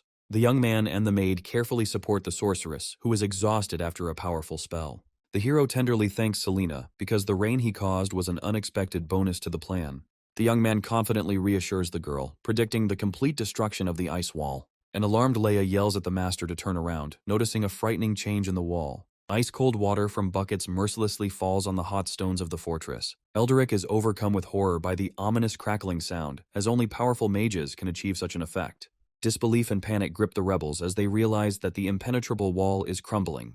The ruler, screaming in horror, flies down along with the rubble of the wall that collapsed under his feet. Rain points triumphantly towards the breach, giving the order for a final, crushing attack. The young man gives a merciless order not to spare those who dare to resist. Loyal soldiers rush into the breach with a battle cry, ready to carry out the will of the commander. Selena is shocked to realize that even she would not be able to create such destruction. Rain calmly informs the sorceress that the battle is over and suggests that she go home. Defeated, Eldrick clings in despair to the elusive hope of salvation. The sudden appearance of former allies blocks the traitor's escape. The nobility coldly informs the ruler that they will make him a scapegoat for the sake of their own survival. A huge army triumphantly enters the city to the delighted cries of the inhabitants. The townspeople admire the genius of the commander, who destroyed the wall in 3 days without losses. The enchanted heroine begs the young man to reveal the secret of the brilliant plan. Having succumbed to the sorceress's touching persuasion, the hero reluctantly agrees to reveal his secret. The young man, with a mysterious smile, begins his explanation, referring to a physical principle. Mighty Selena is completely confused because scientific terms are completely unfamiliar to her. The hero clearly demonstrates how a sharp change in temperature causes objects to collapse. Rain interrupts the lecture, promising to finish the story after dealing with the captured idiot. The young man looks with contempt at the defeated enemy, not believing in his repentance. The defeated nobleman cries out to his master in despair, trying to evoke pity. The traitor tries to beg for forgiveness, assuring that he was deceived and long ago went over to the hero's side. The comrades cowardly pick up on the lie, playing out a performance with accusations against Eldrick. The guy reminded them with cold contempt that he had given them 2 chances which they had not taken. In a last desperate attempt to save himself, the nobleman offers all his family property. The hero, with icy calm, retorts that their riches will go to him in any case. The traitors, in horror, accuse the young man of tyranny, not believing in such cruelty. The young man cynically notes that they are driven only by self-interest, not justice. Rain gives the order to arrest the fools, condemning them to inevitable punishment.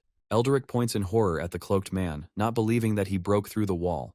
The masked man is stunned, unable to understand how the enemy managed to do the impossible. The ruler is struck by a realization as he recalls the report of the burning and collapsed wall.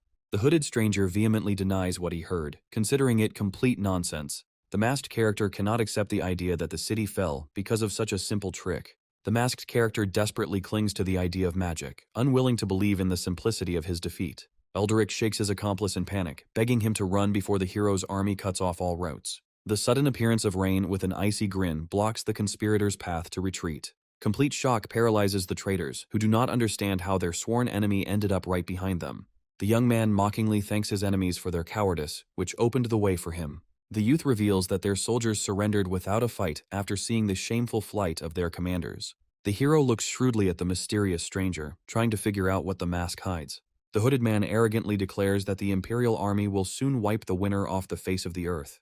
The conspirator is furious when he realizes that Rain's brilliant plan has deprived them of life-saving reinforcements. The enemy uses a teleportation scroll, and the boy, in desperation, orders Leia to stop the fugitive. A sudden flash interrupts the teleportation, throwing the masked man back. 2 knives thrown with incredible speed thwart the escape attempt. The hood falls away, revealing a scarred face filled with cold fury beneath the mask. Leia is amazed to recognize the fugitive as someone from her past. Looking at Rain with hatred, the enemy activates the second scroll, not giving up on his attempts to escape. The conspirator vanishes into thin air, leaving behind only an ominous promise to return. The girl blames herself for the mistake, but the young man calmly assures her that he foresaw this outcome. The young man thoughtfully notes how dangerous it is to fight an opponent without knowing his identity. The maid suddenly has an idea and stuns her master with the announcement that she knows the fugitive. Leia reveals the identity of the enemy, calling him Eldrin, a vile traitor from the past. The hero thoughtfully connects the names, suspecting a relationship between the escaped Eldrin and the executed Adrian. The maid confirms the guess, revealing that the fugitive was the head of an entire Eldrin clan. The girl tells of betrayal, how he rejected the ideals of his master and went over to the enemy. An agitated Selena interrupts them, reminding them of the impending threat from the Orvis Empire. The sorceress, in despair, admits that even magic is powerless against the destruction caused by the young man. The guy calms the girl down with disarming confidence, promising to find a way out of the situation. The hero and his companions look at the huge crowd frozen in anticipation. The heroine doubtfully ponders what words the young man is going to use to prevent the inevitable panic. The young man suddenly uses a megaphone, deafening everyone around him and demanding attention. Having captured everyone's attention, the guy prepares to give a speech on which everything depends. Rain shocks the crowd by announcing the imminent arrival of an enemy army. The news throws the townspeople into panic and causes a wave of horror. Selena is horrified and does not understand why the hero is deliberately sowing panic among people. Residents remember the previous attack in despair, not understanding why the enemy has returned. Fear wins out, and the townspeople, despite their regrets, decide to flee. The girl reproaches the young man for his impulsiveness, but he calmly awaits an explanation. The heroine explains that untrained people instinctively seek protection and cannot remain calm. The young man calmly interrupts her, making it clear that his companion's conclusions are wrong. The guy shares his tough philosophy, where the commander's calm is more important than the soldier's calm. The hero reads an insulting letter from an enemy to incite anger in people instead of fear.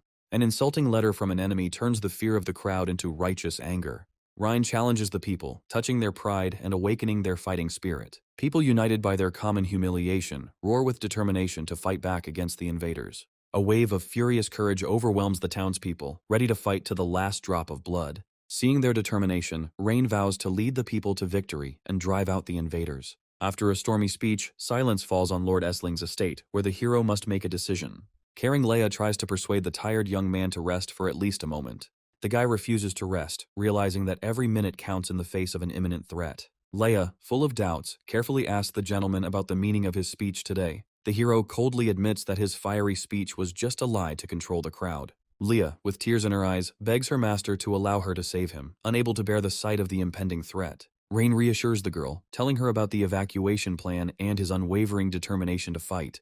The young man's gaze falls on the mysterious book, and a sudden idea lights up his face. A young man hopefully asks a maid about a mysterious dark green divine oil.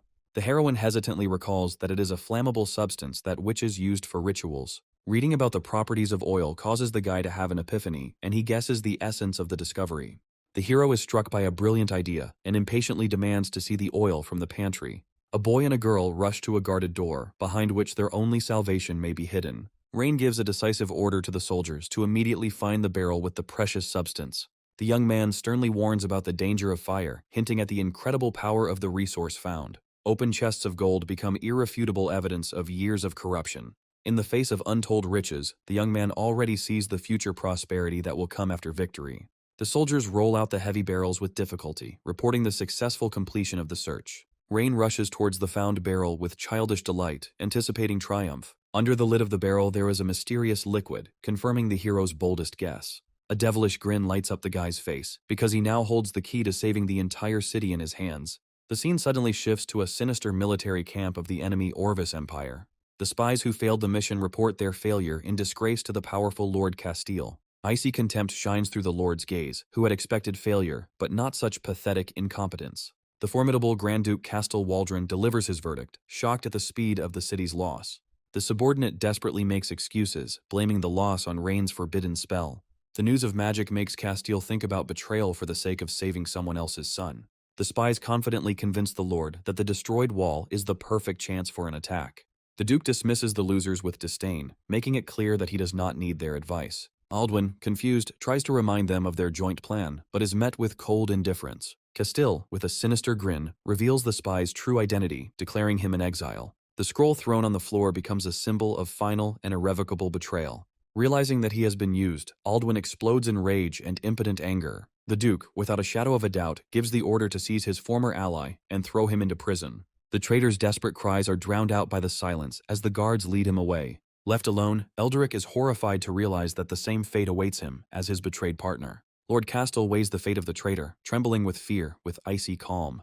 In a desperate plea for mercy, the man offers a secret that could change the power of the entire empire. The scene changes abruptly, transporting us to the majestic and bright main hall of Turlandia. Enter Priscilla Zager, Rein's powerful sister and ruler of these lands. Gwen's assistant gives the lady a letter from Rein, not knowing what kind of storm it will cause. Reading the letter awakens in the girl tender memories of her brother's carefree childhood. A sudden rage distorts Priscilla's face, and she orders the mysterious Velis Holker to be summoned. Faithful Gwen accepts the order without complaint, ready to carry it out immediately. The arriving man anxiously tries to find out from the elder miss the reason for her anger. Priscilla, with icy contempt, accuses Velis of unthinkable insolence and preparing an uprising. The man panics and denies the accusations, citing past collaboration and the lack of reason to rebel. The girl throws down the letter in a rage, declaring that the evidence is irrefutable and that excuses are pointless. After reading the fake letter, Velis freezes in horror, realizing the scale of the setup. The ruler pierces the accused with an icy gaze, silently demanding an answer to her accusations.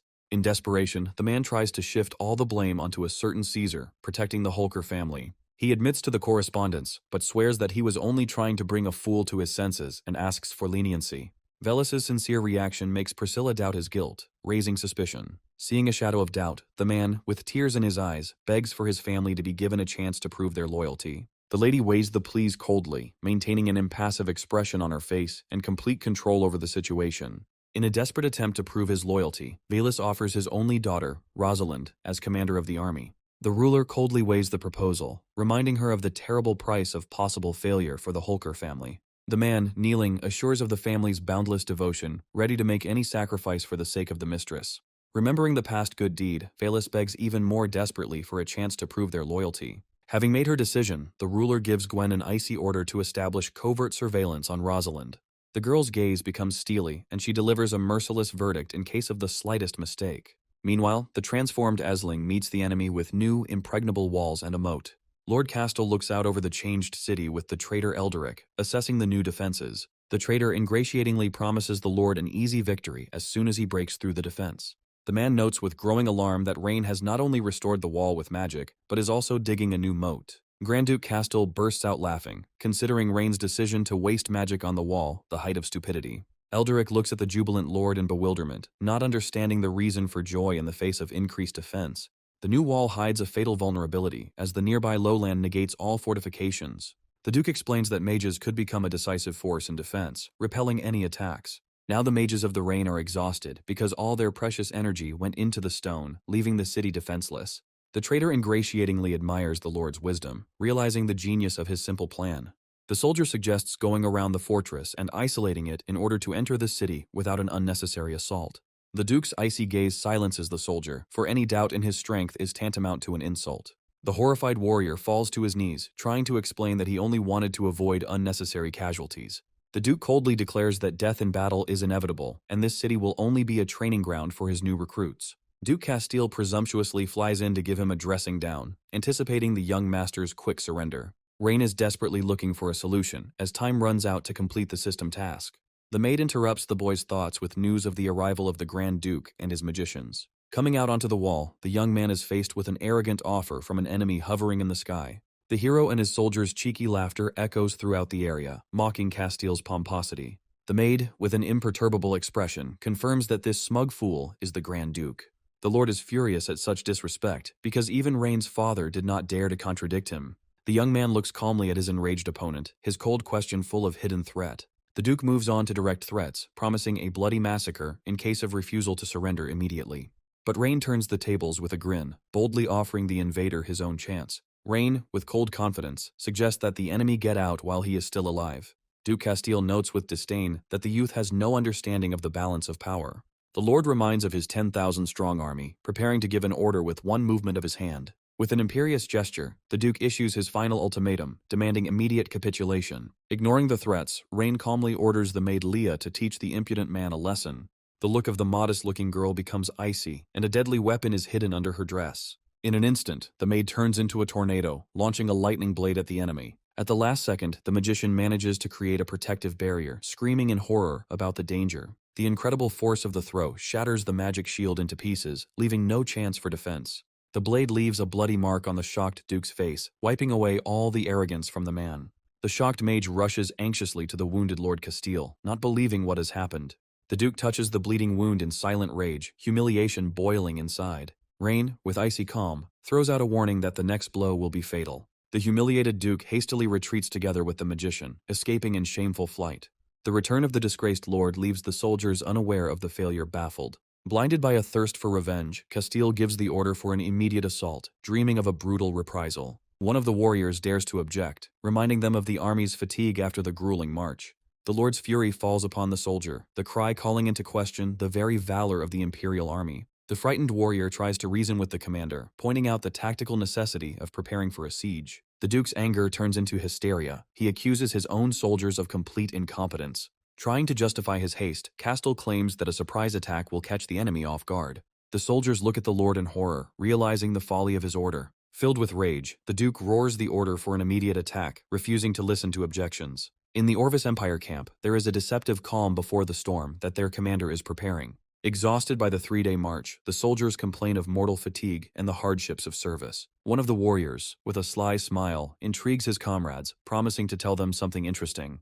The man happily reports that he saw a sheep being chased, which means there will be a hearty dinner today. The soldiers explode with delight, anticipating their first proper meal in days. A sudden order from the commander to gather and prepare for an attack cuts short their short-lived joy. The warriors protest in despair because the thought of fighting on an empty stomach seems unbearable to them.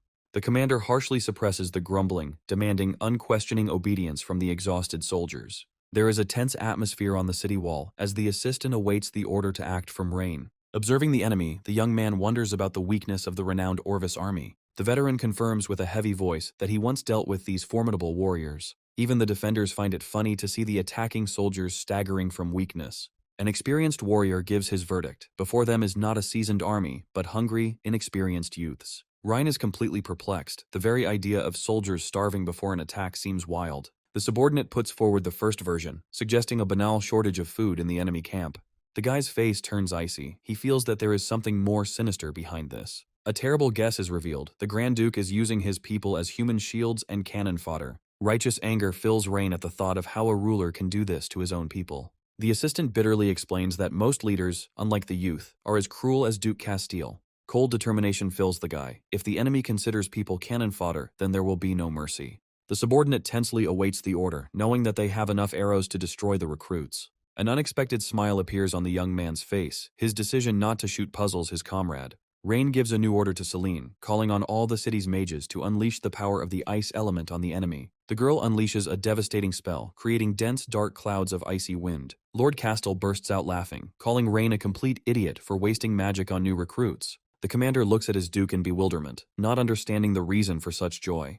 Castile smugly reveals his cunning plan, where the youths were merely bait for arrows. Castile anticipates an easy victory once the defender's magic wears down under the onslaught of the suicide bombers. The subordinates are delighted with Lord Castile's genius, showering the man with flattery. The Duke already sees in his fantasies a humiliated Rain Edgar, kneeling in chains. A sudden icy wind causes panic and confusion among the attacking soldiers. The recruits scatter in terror, their pitiful cries for mercy drowned out by the howl of the elements. One of the warriors, in a fit of insane fear, hugs a tree, begging for salvation. Two soldiers huddle against a pole in a daze, unable to believe the nightmare that is unfolding. The commander, in desperation, tries to discipline the cowardly recruits who have forgotten about their duty. Selena doubts that a simple icy wind will be enough to stop the enemy army. The girl suggests strengthening the attack by adding more deadly lightning magic to the wind. Rain reveals his simple and ingenious plan, because hunger and cold have always been the main enemies of soldiers. The young man watches with a grin as the vaunted Orvis army can't even stand up straight. The frozen recruits cry from cold and despair, having completely lost the will to fight. The commander's rage is powerless against panic. He can only heap curses on the useless soldiers. A desperate captain on horseback tries to rouse his completely demoralized warriors to attack. The soldiers, with tears in their eyes, beg the captain to retreat, complaining of unbearable cold and hunger. Realizing the hopelessness of the situation, the commander sends a messenger to Castile with a report of the failure. A messenger arrives at headquarters in a hurry, bringing news of a disaster on the front lines. As the messenger enters the Lord's warm tent, the dull discontent of the hungry soldiers is growing outside. The messenger reports the complete failure of the attack and, on his knees, begs the Duke to give the order to retreat. Castile slams his fist down on the table in rage, unable to contain his contempt for his cowardly soldiers. The Duke contemptuously humiliates the messenger, considering the man unworthy of bearing the title of soldier of the empire. In response to pleas for food, the ruthless lord orders the execution of the soldier who dared to object. Tired of the incompetence of his subordinates, Castile decides to take command into his own hands. The loyal commander tries to dissuade the Duke from taking a risky step, assuring him of his loyalty. The man accepts the flattery with a smug grin, reveling in his own supposed genius. The Lord gives a new order to the mages, intending to create a path for his cavalry right across the water. The earth mages obey the order, raising stone columns from the water for the future bridge. Before the eyes of the astonished defenders, a huge stone bridge appears across the river. Obsessed with revenge, Castile throws all his forces into the attack, promising a reward for Rain's head. Amidst the cries of rage, the Orvis Empire cavalry rushes across the stone bridge to storm the city. A comrade anxiously informs Rain of the beginning of a full-scale attack, but the young man remains unperturbed. With icy calm, the young man gives Leia the order to throw some rubbish straight into the ditch. The guy clarifies his plan, ordering the girl to block both passages on either side of the ditch. While the defenders are pouring barrels of oil into the ditch, the enemy cavalry is already approaching the walls. The horsemen rush into the city with war cries, unaware of the deadly trap beneath their horses' hooves. At this time, a detachment led by the brave warrior Rosalind Holker is rushing towards the city at full speed. The girl's memory recalls her father's order, on which the fate of the family and the life of Mr. Rain depend. The subordinate begs Rosalind to rest because they have been riding non-stop for 3 days already. The heroine anxiously urges the detachment on. She is concerned with only one question: how much longer is it to Esling? A subordinate informs Rosalind that they are only a day away from their destination, but the tension only increases. The girl demands a map. Her determination leaves no doubt about the necessity of a risky maneuver. Studying the map, the heroine realizes that Rain is trapped, but remembers his trick with the food. The warrior abruptly stops her horse, making a bold and unexpected decision for everyone. Rosalind calls out to the mysterious Nox, revealing the surveillance and demanding immediate negotiations. The dark mage Nox Olda appears out of nowhere, his appearance shrouded in an ominous purple aura. The loyal guards grab their weapons in panic, ready to defend their mistress from the unknown threat. The girl remains icy calm. She is not surprised by the appearance of this mysterious man. The magician impatiently demands an explanation from the warrior. His time is clearly valuable. Rosalind reveals her daring plan and asks for help from the spy, knowing that he has been sent to follow her. Nox coldly states that his mission is not to help, but to kill Rosalind at the slightest threat to Rain.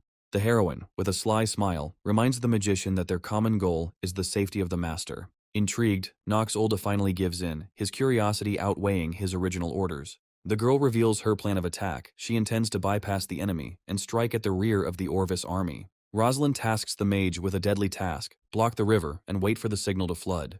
With a cruel grin, the warrior admits that she is going to drown all the dogs of the Empire in a turbulent stream. Meanwhile, in the elven capital of Warschau, a risky alliance, full of hopes and doubts, is being discussed. The elven queen asks her advisor's opinion on the upcoming negotiations with humans. The advisor speaks with disdain about people, considering them greedy and unprincipled creatures. The ruler bitterly reminds us of the famine, because without outside help, the elves will not be able to survive. Cillian bitterly reminds that dependence on humans leaves elves with no choice. The queen turns to Ioria, as only the nun has personally seen the new mayor of Esling.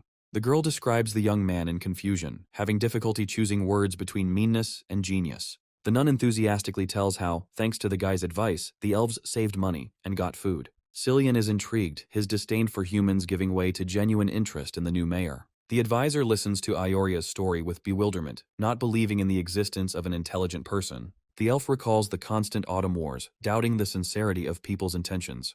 The advisor sets a harsh condition for Ioria: the deal will only take place if the wonderful mayor survives. The ruler interrupts the argument, preparing to announce her final and unexpected decision. The queen decides to go to the battlefield to personally verify the abilities of the new ruler. In a panic, the defenders shower the enemy with arrows, desperately trying to hold the city wall. Leah looks at the young master with concern as he calmly gives the order to shoot. The young man explains with icy calm that they need to wait for Castile himself. The guy's look is full of determination, because they only have one chance and Castile must not leave. The girl tries to say something in excitement, but is interrupted by the triumphant cry of the enemy. Castile and his soldiers celebrate their victory, confident that the wall has finally fallen under their onslaught. The Duke, with a smug grin, anticipates triumph, unaware of the trap that is being prepared. Blinded by success, the Lord gives the order to attack and capture Rain Edgar alive. Enemy cavalry rushes across the bridge, their battle cries echoing across the water. With cold satisfaction, the young man notes that Castile has crossed the bridge and fallen into a trap. Rain gives a fatal order to Celine, setting her deadly plan into motion. While the guard screams in panic, desperately protecting the young man, the hero himself remains unperturbed. The young man screams desperately at Selena, ordering her to immediately release the fireball into the moat. The girl readily responds, concentrating a low-level fire spell in her hands. The fireball flies straight into the oil-filled ditch, foreshadowing a fiery hell for the enemies. The bridge instantly turns into a fiery hell, devouring the enemy cavalry in roaring flames. Castile, in horror, gives a belated order to his magicians, not believing what is happening. The Duke mistakes this for a final counterattack, ordering his men to endure the barrage of fire. Enemy mages create a powerful water barrier in an attempt to counter the fire element. The subordinate anxiously reminds the Lord of the waste of magical powers, suspecting the enemy of having a hidden plan. Castile laughs smugly, completely ruling out the possibility that the enemy has a hidden agenda. The Duke mistakenly believes that all of the enemy's magic was spent on creating the icy wind. The Lord looks at the fireball with disdain, considering it a last desperate attempt of the enemy. Castile is confident that victory is already in the bag, if only he can withstand this final attack. The Duke laughs triumphantly, because even a simple spell did not achieve its goal. The subordinates enthusiastically praise their lord, calling Castile a true military genius. Known as one of the pillars of the empire, the Duke looks down on the youth, not seeing him as a threat. Suddenly, a deafening explosion is heard, shaking the earth and sky under the feet of the enemy army. Castel looks at the fiery inferno in horror, his self-confidence instantly evaporating. The Lord looks around in panic, unable to understand where this sea of fire came from and what the hell is going on. Castile is horrified and cannot understand where such devastating magic came from in the ditch. The Duke looks on in panic as his soldiers burn alive in the fiery trap. A cold horror pierces the Lord at the thought that all his warriors are doomed to burn to ashes. Looking at the wall, Castile realizes with superstitious fear that this young man is not human. In the shadow on the wall, the Duke sees not the young ruler, but the devil himself in the flesh. Castile is overcome with a chilling horror at the realization that the guy intends to burn 100,000 people alive. The soldier begs for a retreat, and the broken lord, in panic, gives the order to flee. The Duke, in desperation, orders the magicians to put out the fire immediately, but it is too late. The mages bitterly report that all their forces were spent on the barrier, dooming the army to death. Selena looks down on the enemy. Her magic has reached the level of forbidden spells. Selena is shocked to realize that all this forbidden magic was just an illusion created by 2 barrels of oil. Rain watches with cold blood as his enemies panic and try to escape the fiery trap in terror. The young man is pierced by a sharp pain from the realization that in order to protect his people, he urgently needs to develop industry. The young man leaves the rest to Selena with complete confidence, trusting her to complete the defeat of the enemy. The heroine decisively takes command, ordering the magicians to fight back all the soldiers of the Orvis Empire. An exhausted Castile barely escapes from the fiery hell, miraculously making it to the other side. Returning to his camp, the Duke is alarmed to find an ominous emptiness, not understanding where all the soldiers have disappeared to. Suddenly, a blinding flash pierces the sky, and the Lord's face is distorted by a grimace of pure horror. A giant sword falls from the sky, piercing the ground right in front of the stunned Duke. Castile, thrown to the ground, looks in horror at the stranger's feet, unable to understand who this mysterious enemy is. A mysterious white-haired warrior, radiating authority and strength, appears before the defeated Duke. The girl's gaze betrays a long search, hinting at the deeply personal motives of this meeting. Helpless Castile looks at the warrior in horror, not understanding what she is going to do. The girl inexorably approaches the Duke, demanding with chilling authority that he reveal the location of the main forces. Clutching a whip in her hand, the warrior thinks about only one thing: is Lord Rain safe? The interrogation begins with furious impatience. The girl is ready to do anything to make the Duke talk. Broken by fear, Castile finally screams out the terrible truth: the army is burned by the forbidden magic of the Rhine. The Grand Duke humbly begs for mercy, his pride completely trampled by the warrior's contempt. The girl's rage flares up from such a brazen lie. She will not allow herself to be taken for a fool. With cold determination, the warrior orders the Duke to be beaten until he tells the truth. The soldier reports that the stubborn prisoner insists on a crazy story about the forbidden magic of the Rhine. Anger flares up from the report, and a fist falls hard on the table in impotent rage. Priscilla, furious, orders the interrogation to continue, planning a night attack to rescue Mr. Rain. The warrior develops a cunning plan to lure the mage out of the fortress before the decisive assault. The girl makes a bold decision to bypass the fortress and head straight to Ealing, risking everything. A sudden cry about the enemy's approach takes the warrior by surprise, disrupting all plans. The soldiers instantly form a defense around the elder miss, ready to repel any attack. Instead of an enemy army, they are faced with a strange group of people, among whom elves stand out. The girl's gaze fills with icy suspicion at the thought of a possible alliance between the elves and the Orvis Empire. Priscilla scornfully accuses the pathetic elves of treason and conspiracy against Lord Rain. The elf furiously declares that Rain himself requested the meeting, and now they are being unfairly accused. Priscilla rejects the words with a grin, absolutely certain of the elves' betrayal. The tension explodes as the elven archers draw their bowstrings against the warriors' swords. A powerful magical barrier suddenly separates the opponents, stopping the inevitable bloodshed. The appearance of the Elven Queen brings peace, and she reveals that she has arrived at the invitation of Rain himself. The elf offers a deal, promising to return the young man after the battle if the warrior proves her loyalty. Surrounded by magic, Priscilla is slow to believe, demanding irrefutable proof of an alliance with Rain. The Elven Queen calmly orders Ayuria to bring the letter, confident that she is right. Ayuria holds out a sealed envelope, the very letter sent by Mr. Rain. Priscilla's gaze freezes on a familiar seal that cannot be counterfeited due to special magic. Priscilla, with icy distrust, agrees to a truce, but sets the condition of constant surveillance of the elves. The Elven Queen accepts the terms with a wise smile, realizing that mutual caution will only strengthen their alliance. The warrior orders the army to return to rest, but her original plan remains unchanged. Rosalind secretly orders a soldier to spy on the elves, ready to report immediately at the slightest suspicion.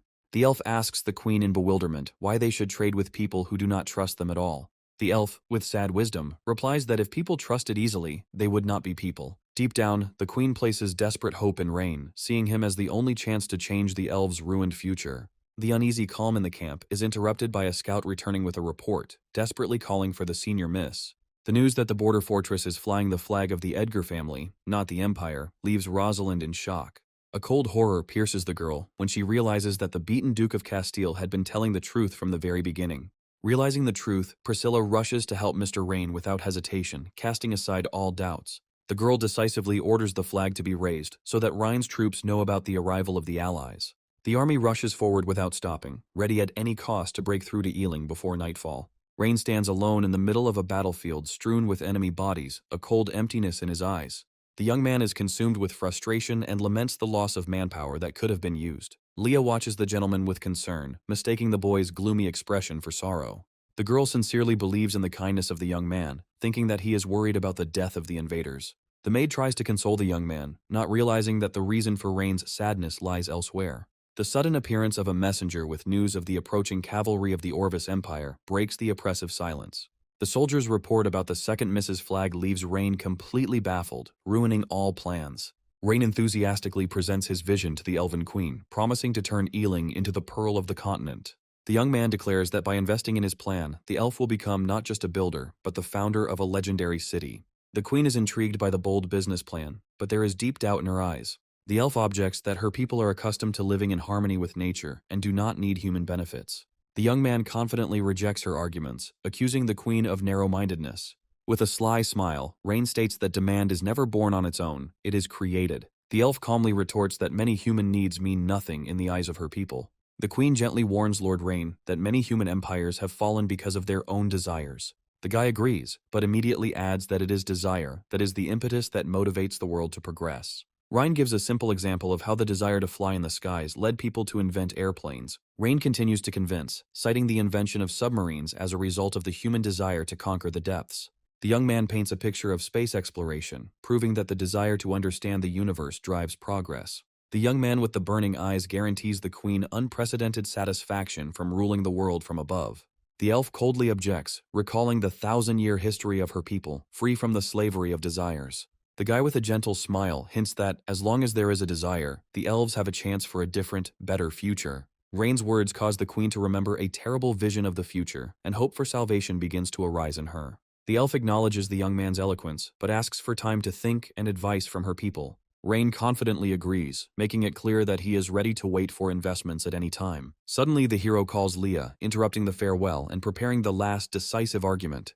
The queen takes the document in her hands in bewilderment, not understanding what other surprise this guy has prepared. Rain presents the queen with an invitation to the ceremony, begging her to take the first step towards the industry of the future city. The messenger brings the astonishing news that Mr. Rain is in perfect health and has single-handedly cleared the battlefield.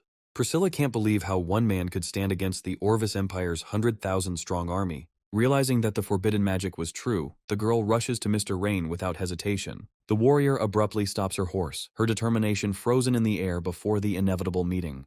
The guards part for the eldest miss, escorting her into the depths of the fortress, where they are already waiting for her. Rosalind bursts into the luxurious hall, freezing before the calm and powerful figure of Rain. The girl falls to her knees, begging for punishment for not arriving when she was needed. The young man, with cold calm, asks whether her older sister really sent her here. Rain asks a direct question as to why the warrior came from the enemy empire of Orvis. Rosalind reports in a reserved tone that the order to help Mr. Rain was received 3 days ago. The girl explains her tactical maneuver, deciding that the young man had retreated and ordering Ealing to be surrounded. Raina is amazed by the speed of the army's arrival, because without a railway, such a journey seems impossible. The young man quickly smooths over the awkwardness, attributing it all to fatigue and suggesting that the warrior take a rest. The heroine states with dignity that this is the Holker family's duty and apologizes for the trouble caused by her stupid uncle. A sudden revelation hits the guy when he realizes the girl's connection with the infamous Caesar. Rosalind, Caesar Holker's niece, humbly begs Mr. Rain to give her family a chance. The warrior desperately declares her readiness to accept any punishment without offering resistance. Left alone for the whole day, the girl realizes how difficult it is to earn this man's trust. Rosalind closes her eyes sadly, thinking about her family's foggy and frightening future. Rain's sudden appearance takes Rosalind by surprise, interrupting her painful thoughts. The young man with a disarming smile asks the girl not to be nervous because he came with a business proposal. The warrior, having gathered her courage, desperately insists that Mr. Rain simply has to give her family a chance. The boy extends his hand, inviting Rosalind to become one of his people and change her destiny. The unexpected proposal shocks the heroine, making her heart beat faster. The young man explains that he was impressed by the girl's strategy on the battlefield. Rain mentally evaluates the warrior's high potential, seeing her as a valuable ally. The hero praises Rosalind's bravery and talent, noting her courage in attacking the enemy. Blushing with embarrassment, but proud, the girl thanks him for the compliment, calling it her duty. Rain, with a confident smile, repeats his question whether Miss Rosalind wishes to become his faithful companion. Rosalind sheepishly agrees, willing to give everything to make up for the damage her family has done. Rain panics when he realizes that his words have been completely misunderstood and tries to stop the girl. The young man awkwardly tries to explain that he never thought about compensation, but the warrior falls to her knees again. The heroine declares with dignity that she will not object if he uses her body to atone for her uncle's sins. The young man desperately tries to fix everything, assuring her that he wants to see her only as his subordinate. Rosalind looks at Mr. Rain in complete confusion, not understanding what he is talking about. The guy officially declares that he will not prosecute her family for the crimes of Caesar Holker. Rain takes the plunge and asks the big question, asking Rosalind to become his knight. Tears well up in the girl's eyes at the thought that her dream of becoming a real knight could come true. For Rosalind, becoming Lord Rain's knight is the greatest honor, and she gladly accepts the offer. Rain writes a letter to Sister Priscilla, reporting the resolution of the crisis and praising Rosalind's outstanding talents. The young man instructs Leah to send a letter and an invitation to the ceremony to his second sister tomorrow. The young man looks at the system window, realizing that in order to complete the mission, he urgently needs to find new talent. The interface confirms that Rosalind Holker has become the first of 5 heroes to be cultivated. The maid suddenly reminds him of Duke Castile, whom the guy had completely forgotten about in the hustle and bustle of his business. The girl calmly reports that an important prisoner is currently in Ealing's dungeon. Rain descends into the dungeon to confront his fallen enemy. Even as a prisoner, Duke Castile scornfully declares that the pathetic boy is finished. The hero, with icy calm, asks what the Duke means by reminding him of his prisoner status. Castile is furious and shouts about the rule that forbids mages with forbidden magic from participating in human wars. The Duke is furious and accuses Rain of breaking the rules, predicting a hunt for the entire Edgar family. The young man pretends not to understand and innocently mentions Miss Selina. Castile dismissively waves this off, claiming that this is a real mage who used forbidden magic. The guy grins and dismisses it as a simple explosion of oil barrels, claiming he can repeat it countless times. The prisoner does not believe it, shouting that only forbidden magic is capable of such power. The young man wearily brushes off the argument, declaring that it is all in the past. Rain changes his tone, saying that he came to ask just one, but very important question. The hero, with steel in his voice, demands an answer as to who is behind the Duke and what their true intentions are. Castile nervously denies having patrons, stating that Orvis's warriors do not need a reason to attack. The protagonist reveals his cards, telling about annual provocations on the border in order to capture cities and lands. Ryan notes the strangeness of the enemy attacks because they never leave garrisons and always retreat in the fall. The young man directly states that behind these campaigns lies either the Emperor's madness or a secret goal. The Duke haughtily replies that the Empire is not interested in pathetic lands and that all this is just a show of force. The young man doubtfully asks if this is really a show of force or if they are testing something unknown. Castile stutters in panic, pretending that he has absolutely no idea what this guy is talking about. As he leaves, the hero realizes that behind this senseless drama, there is a conspiracy that he must uncover. Feeling like he's being led by the nose, Rain decides to immediately develop the industry.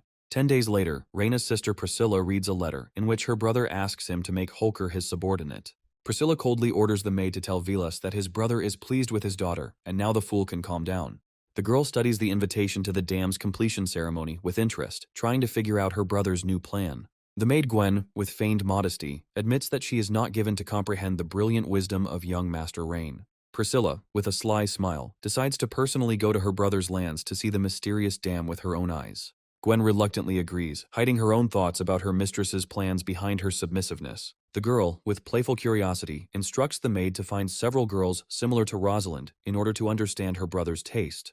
There is despondency in the imperial palace of Orvis, as news of the capture of the Grand Duke of Castile undermines the army's morale. One of the courtiers whispers in fear that if the Duke reveals their secret, even greater trouble awaits the empire. Emperor Orvis angrily interrupts the murmuring of the courtiers, not wanting to listen to the panic. The ruler angrily asks himself why he should continue to bear responsibility for the failures of others. The emperor, in a rage, demands from his advisors not an argument, but an immediate solution to the problem that has arisen. One of the advisors timidly suggests sending an envoy to Eling for negotiations, seeing this as the only way out. The courtiers angrily reject the idea of negotiations, considering it humiliating for a great empire to bow to barbarian lands. Advisor Craven reminds us of the main threat, because if Castile speaks, all long-term plans will collapse. The man appeals to the wisdom of the ruler, begging him to make the right decision for the sake of the future of the empire. The emperor reluctantly agrees to consider peace negotiations, but doubts that there are any worthy candidates. The nobles thoughtfully list the qualities of an envoy, who must possess not only status, but also courage. The emperor's strange words make Craven think, because he sees negotiations as only a way to demand compensation. The ruler, with a sly grin, notes that, judging by the expression on his face, the advisor has already thought about a suitable candidate. Trapped, Craven steps forward to recommend his unlikely candidate. The advisor suggests sending Miss Wilvina, Duke Richard's only daughter, to negotiate.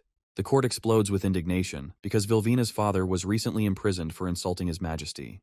The emperor smiles inwardly, because the clever Craven always guesses the ruler's secret desires. The ruler asks Craven with feigned interest why he recommends the daughter of a state criminal. The advisor begins to outline his cunning plan, pointing to Wilvina's noble position as a demonstration of sincerity.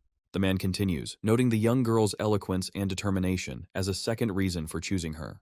Craven reveals his trump card, because the girl will desperately try to atone for her guilt and save her father. Convincing arguments force the rest of the courtiers to agree with the logic and foresight of the cunning advisor. The emperor, with an air of authority, hands over all responsibility for the execution of this risky plan to Craven's shoulders. The ruler gives orders to ensure the safety of Duke Richard's daughter, Miss Wilvina, on the upcoming trip. The advisor accepts the order with a bow, feeling the full weight of the mission entrusted to him. The emperor ominously hints that Craven should know what to do with Wilvina and Castiel on the way back. A mercenary in the shadows assures the emperor that the targets are doomed to die in the despised territory of Caladoriel. The ruler is gleefully anticipating war, because the murder of the envoy will be the perfect pretext for an invasion. Life in the city is in full swing. Merchants are calling out to customers, creating an atmosphere of peaceful prosperity. Rain and Aisha are walking through the market, and the guy smiles, hiding the true purpose of his visit. Grateful residents enthusiastically tell how the young gentleman changed their lives for the better. The hero jokes with feigned severity, maintaining the image of an accessible and friendly ruler. A young man and his companion are relaxing in a cafe, enjoying a moment of peace among their people. A young man secretly scans passers-by, looking for hidden talents with high potential. The guy sighs in disappointment, because finding real nuggets among ordinary people turned out to be incredibly difficult. Rain is determined to continue his search, planning to explore every corner of Essling in the next few days. Rain is devastated to realize that all his searches have been in vain, and he has not found a single suitable talent. The system reminds him of the task of finding 5 heroes, and the boy, in desperation, thinks of asking his brother and sister for help. The young man discards this thought, deciding to rely only on himself, since his family had already helped by sending Rosalind. Aisha tenderly comforts the tired young man, offering him some rest after 3 days of fruitless searching. The girl says that she took the initiative and posted leaflets, calling on everyone who considers themselves talented to come to him. The hero realizes with disappointment that the people who came, although talented, are only fit for the role of factory workers. Rain cries in comical despair because his factory cannot open and the dam is still not finished. The young man feels like a god among his adoring students, although forcing magicians to study chemistry seems like a crime to him. The guy complains about the incredibly difficult task that this stupid system has thrown at him. A stranger suddenly appears and smiles, assuring that this time there will definitely be no problems. Rain looks in amazement at the incredible stats of Armando Cross, an alchemist and master of medicine. The hero's face shines with delight because he has finally found that very missing talent. Armando enthusiastically offers his new potion, fervently promising that this time it will definitely work. A young alchemist tries to convince a merchant of the power of his invention, but the merchant angrily calls the young man a liar. The angry merchant shouts that because of the guy's previous invention, he lost an entire box of apples. Armando awkwardly justifies that his repellent simply wasn't suitable for such delicate fruits.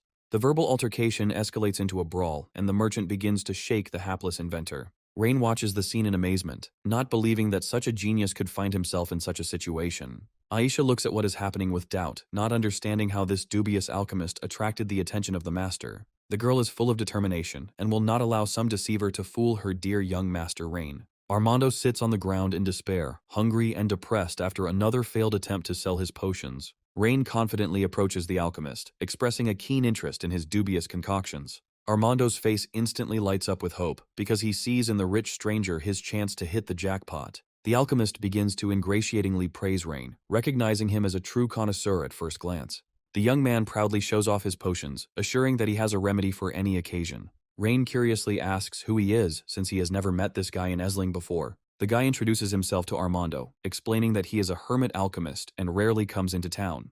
Armando readily offers his services, promising to create any potion that Rain's friend might need. Aisha whispers worriedly into the master's ear, warning him against lying alchemists. Rain replies with a sly grin that it remains to be seen who will actually deceive whom. Aisha is perplexed while Rain bluntly asks about the price of the dubious batch of potions. Armando begins his show by praising a potion that can make objects glow at night.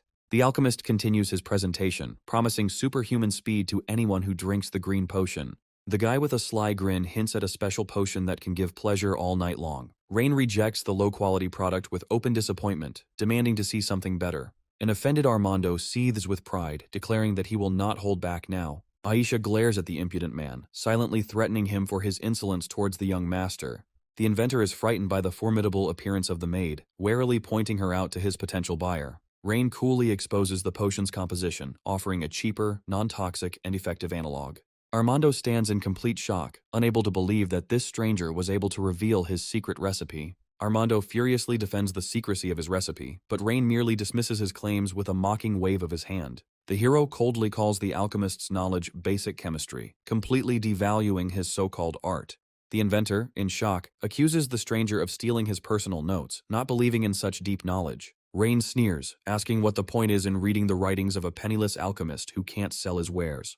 The young man imperiously offers Armando his only chance, demanding an oath of allegiance in exchange for the path to true alchemy. The alchemist is stunned by this proposal and suspiciously tries to understand who is standing in front of him. Rain finally reveals his identity, introducing himself as the new ruler of Esling and the son of the Grand Duke. Armando, with a sly gleam in his eyes, realizes that instead of a small jackpot, he has a really big fish on his hands. The boy proudly declares that he would rather die of hunger than become a servant of the nobility. Rain notes with cold disappointment that his high status has not made the desired impression on the alchemist. Armando, with caustic resignation, admits that he is nothing more than a dog, unworthy of the great master's wrath. Aisha is furious and demands an immediate apology, and her gaze does not bode well for the disobedient. The alchemist greets the threat with mockery, provoking the girl to even greater rage with his impudent behavior. Rain stops her angry maid in an authoritative tone, taking control of the situation. The hero tries to reach out to Armando, acknowledging his past grievances, but emphasizing his personal interest. The young man resolutely declares that he is ready to give the stubborn inventor a unique chance. Rain offers the guy untold knowledge and the opportunity to change the world with the help of real science. The young man points to the squalid slums, painting a bleak alternative to languishing in poverty. Rain adds with a smug smile that he wouldn't mind if Armando chose that path. The alchemist angrily rejects the offer, accusing all the nobility of self-interest and declaring that he will never have anything to do with them. Rain watches with dismay as Armando's loyalty declines, realizing that he has not only failed the recruitment, but also made an enemy. The alchemist scornfully declares that he will never believe a single word of the lying nobility. Suddenly, a joyful child's cry is heard, and a little girl named Elena runs straight towards them. Armando rushes to his sister in panic, not understanding what she is doing in such a dangerous place. The guy desperately tries to hide Elena, begging her to hide from the evil master. The inventor looks at Rain with hatred, warning his sister that this man will only bring her harm. To Armando's complete amazement, the girl happily hugs Rain, calling him her little brother. The young ruler turns to the child with surprise and tenderness, trying to understand where she knows him from. Elena enthusiastically tells that her mother thanks her brother Rain for their happy life. The girl proudly adds that the whole family persuaded her father to work hard on the construction of the dam for the good gentleman. Armando, in a rage, accuses Reina of exploiting the people, pointing to his sister as a victim of his tyranny. The hero, with icy calm, asks what such hasty and erroneous conclusions are based on. The alchemist points to Yelena's cast-offs, claiming that they are direct evidence of oppression and the unchanging nature of the nobility. Aisha angrily stands up for her master, not daring to tolerate such impudent slander against the most caring ruler. Elena looks at her brother reproachfully, not understanding what nonsense he is talking about the good Mr. Rain. The girl passionately defends her benefactor, telling how he provided everyone with work, food, and shelter. Armando tries to silence his sister, claiming that she doesn't understand anything about what's going on. Rain calmly explains that the poor clothing of the inhabitants is a temporary phenomenon due to the underdeveloped light industry. The young ruler promises with a warm smile that soon all the people of Esling will be able to wear beautiful clothes. The boy remains adamant, not believing in the master's care and continuing to accuse the nobility of corruption and greed. Elena reproaches her brother with childish resentment, not understanding how he can say such things about the good Mr. Rain. Armando angrily leaves, warning his sister of the danger and not wanting to see the hypocritical game of the nobility. Rain watches the departing alchemist with a firm determination, not allowing this stubborn man to simply leave. The hero understands that such a rare talent cannot be lost, and is going to follow the inventor. A sudden sharp pain pierces the young man, causing him to grimace painfully right in the middle of the street. To the horror of Aisha and Elena, the young ruler falls to the ground unconscious, unable to resist the sudden illness. Under the worried gaze of his faithful servant, the hero slowly opens his eyes, already in his bed. Aisha is extremely relieved to see that her young master has finally come to his senses after a long swoon. Rain tries to reassure the girl with a weak smile, assuring her that he is completely fine. The maid reproachfully objects, because his body could not withstand the fatigue from constant work and the search for talents. Rain gently takes Aisha's hand, apologizing for causing trouble and promising to be more careful in the future. Having come to his senses, the first thing the young man asks is where that stubborn alchemist Armando has disappeared to. The girl tells how she immediately brought the gentleman to the estate as soon as he lost consciousness. Aisha carefully wipes the ruler's forehead, finally beginning the story about that very alchemist. The maid recalls with surprise how the boy returned after seeing rain fall, despite his hostility. She reports that the inventor left behind a cure for the illness and immediately left without waiting for gratitude. The hero, with a thoughtful look, suggests that it was Armando's medicine that so quickly alleviated his fever. Aisha proudly denies this, stating that she would never give the master a dubious medicine from a commoner. The girl lies that the alchemist's potion remained on the table and that the town doctor cured the young man. Rain stands up determinedly to take a personal look at the cure, causing her loyal servant to panic. Rain studies the medicine, admitting that it looks quite professional in color and texture. The young man decides to give the potion to the doctor for testing in order to confirm his suspicions about the alchemist's talent. Aisha asks doubtfully if the master really wants to hire such a hostile and ill-mannered person. The hero firmly confirms his intention, calling Armando not just a talent, but a real rare genius. The young ruler ponders, realizing that to succeed, he must first find out the reason for the boy's deep prejudice. At this time, the inventor returns alone to his modest workshop, immersed in his thoughts. The boy picks up a photograph of himself smiling happily next to his late teacher. Armando mentally addresses his mentor, telling about his meeting with a strange and insightful nobleman. The alchemist admits that this man is not only smart, but was also able to charm even little Elena. Looking at the old diary, the young man swears to the teacher that he will never allow this nobleman to deceive him. Armando furiously vows to complete the teacher's research and avenge this terrible loss. Clenching his fist, the guy promises to make the greedy nobles pay for absolutely everything they did. The story takes us back 15 years to Liesl Grant, Esling's most accomplished alchemist. She was not just a genius, but an idealist who firmly believed that alchemy should serve the people, not the authorities. One day, Liesl found a homeless boy, Armando, on the street, which became a real salvation for the child. The woman not only raised the orphan, but also lovingly passed on to the boy her extensive knowledge of alchemy. Their relationship was warmer than that of a teacher and a student, because Armando saw Liesl as a real mother. The mentor taught the young man not only to create potions, but also to find a balance between humanity and morality. But Liesl's research caused discontent among the nobility, and one day the nobles and their guards burst right into the house. They stole the results of the work and brutally killed the woman, blaming it on an accident due to forbidden alchemy. On that tragic day, 15-year-old Armando was left all alone at the grave of his only loved one. In the pouring rain, the young man, choking with tears, vowed to collect all the notes and finish Liesl's life's work. Nuna Yoria sadly tells us that the boy still bears the heavy burden of the past and lonely responsibility. Rain pragmatically notes that the touching story does not solve his main problem with hiring a genius alchemist. The young ruler, with cold calculation in his eyes, directly asks the nun if she knows where Armando is now. Ayoria angrily reproaches the master for his heartlessness, but the young man stands firm because sympathy will not help the matter. The hero gives a speech about the need to move forward because life requires you to do your job no matter what. The girl assumes that the inventor most likely went to Liesl's old house, where he spends most of his time. Rain and Aisha, full of determination, are going to set off immediately so as not to waste precious time. Already at the exit, the ruler stops, asking the key question about what exactly the deceased mentor studied. Ayoria thoughtfully tries to remember what the name of that very study of the late Liesl was. The nun's hesitant mention of something about steam leaves Rain in complete shock. The hero, in extreme excitement, demands that the girl immediately repeat the words she just said. The young man grabs Ayoria, begging her to repeat, but she is at a loss and cannot remember any details. The thought flashes through the ruler's mind that if the guess is correct, then they will be able to change the whole world. The nun babbles that she heard it, as if it was just some kind of toy or something like that. Rain, without wasting a second, drags the girl along with him, ordering her to take him there immediately. A guess flashes in the hero's mind. This must be a steam engine, which means Liesel still has the blueprints.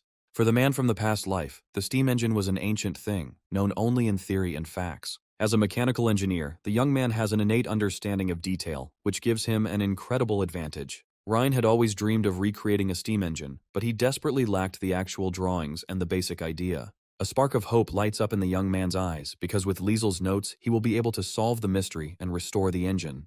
The hero anticipates how from this moment, a new era of industry will begin, which will change absolutely everything.